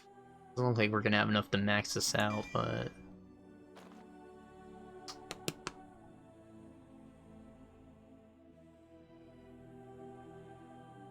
I guess I should go with these, perhaps. They're a post.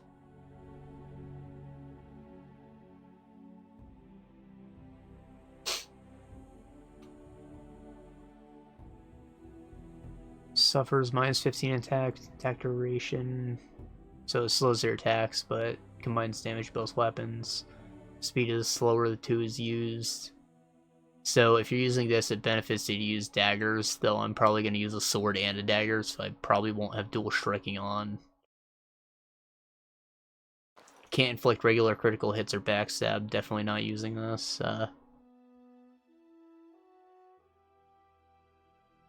Yeah, okay, so we're not touching that. Nightmare, you know it.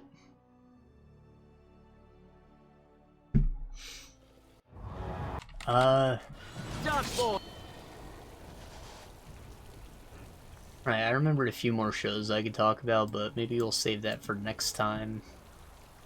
Beware! In case I haven't finished any games by then. Also organize my bar here. This, that's probably important. I'll keep it right there. Song of Valor, Song of Courage. This thing is like a disable, I guess. Throw that on right there. Yeah.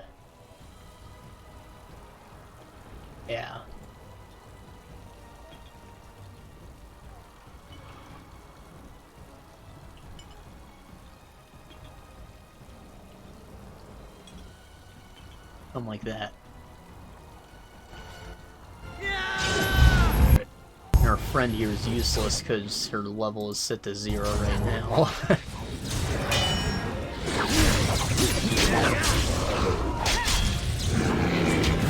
Oh no! Now we only have the useless girl.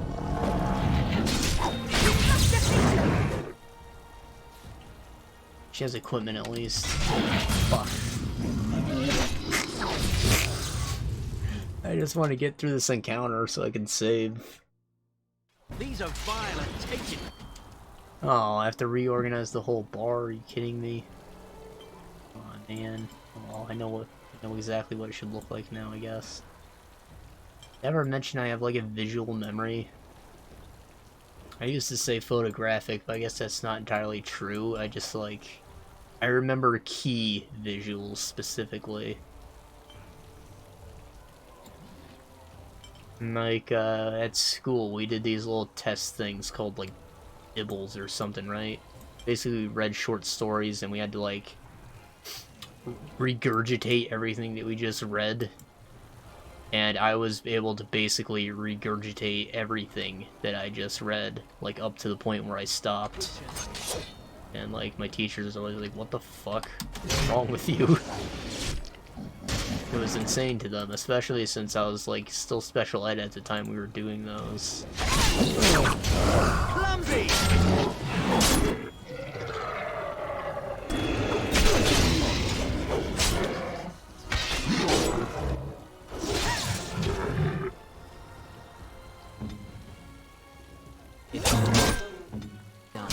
Damn it all. She's useless, damn it. Save me, guardsman.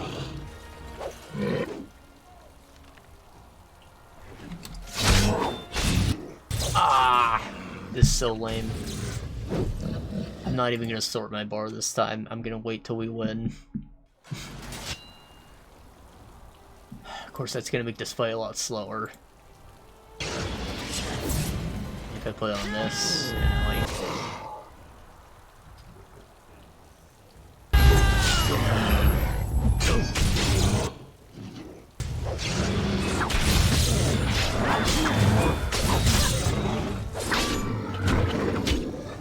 Dab on him.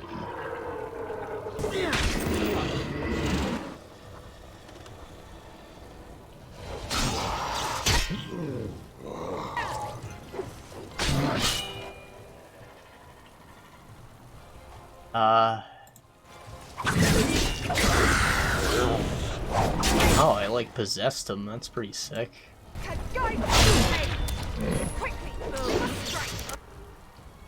I must.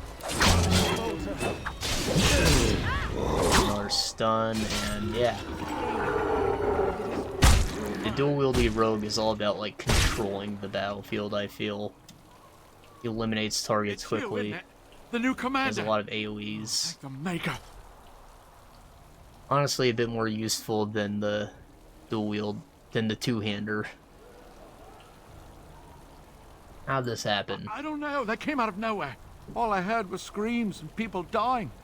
I got out as fast as I could and ran into these... You need to help them. You need to do something.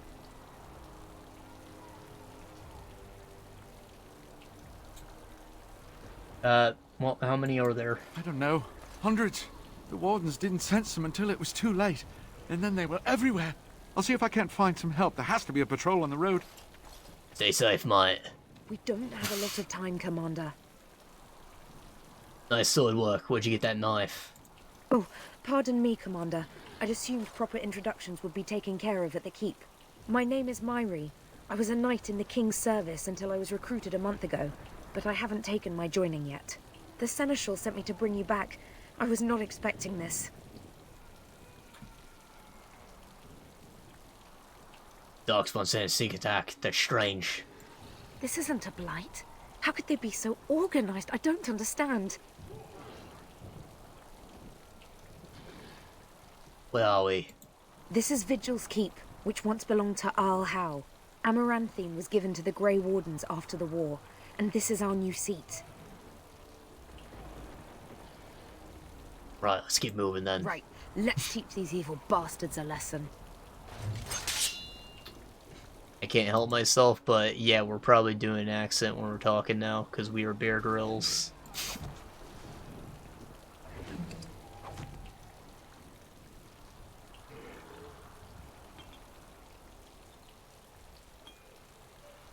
Alright, now I gotta set this up, and I believe that we are done for the day. I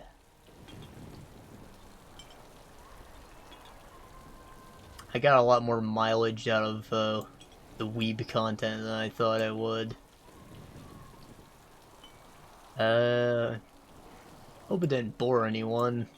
Hope I didn't bore myself, because I'm gonna have to listen to it later.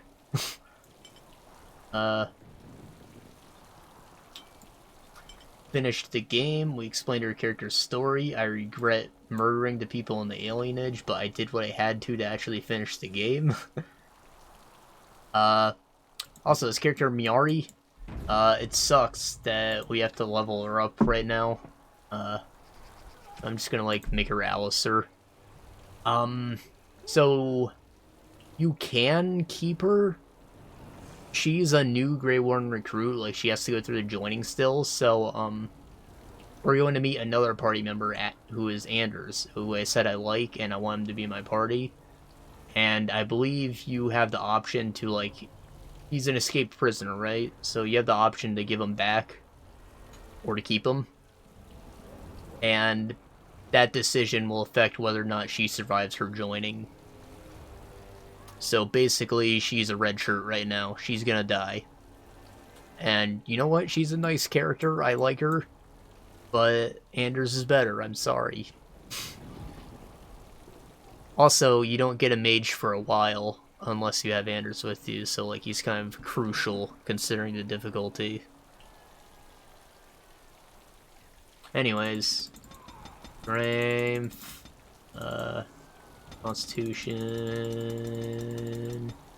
dexterity, let's get up to like 20, 30, more strength, some willpower, and I don't know, it's probably good, who cares.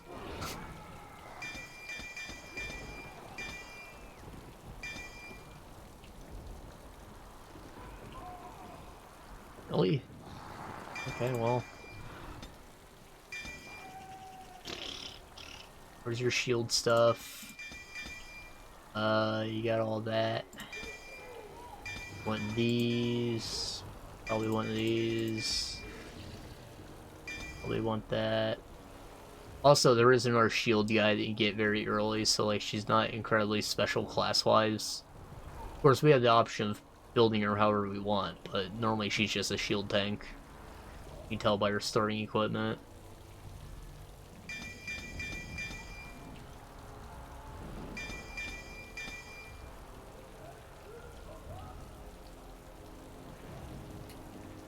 Yeah, that's probably good. Just give her, like, default tactics, whatever defender is. Attack by range attack, shield cover, self any, shield wall, no, shield defense is better. Yeah, go for it.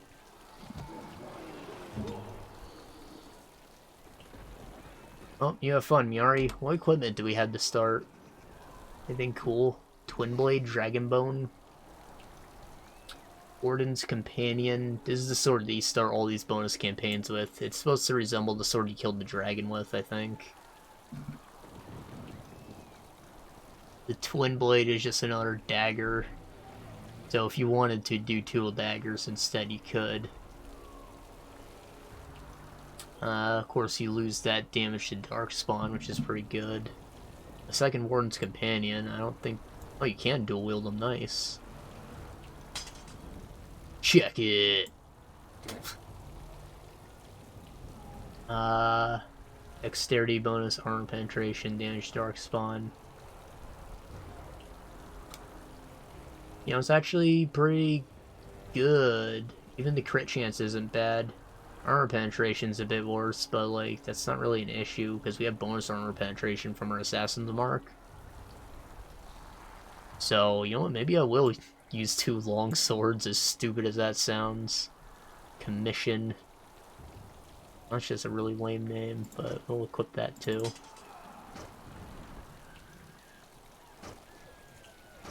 What? Oh. Put the wrong one. And we don't have any armor to work with. Okay, well, that's our new guy. He's gonna be fun. I'm looking forward to playing him, even just to change things up a bit. Make a save. We are now,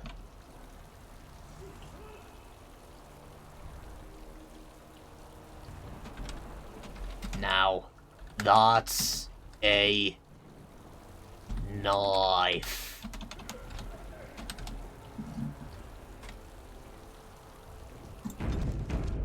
That's a knife. Alright, well, I will see you guys in a week, I suppose. And, this bonus campaign won't take too long, but not sure what we're gonna do after this, so we'll figure that out later. And speaking of later, haha.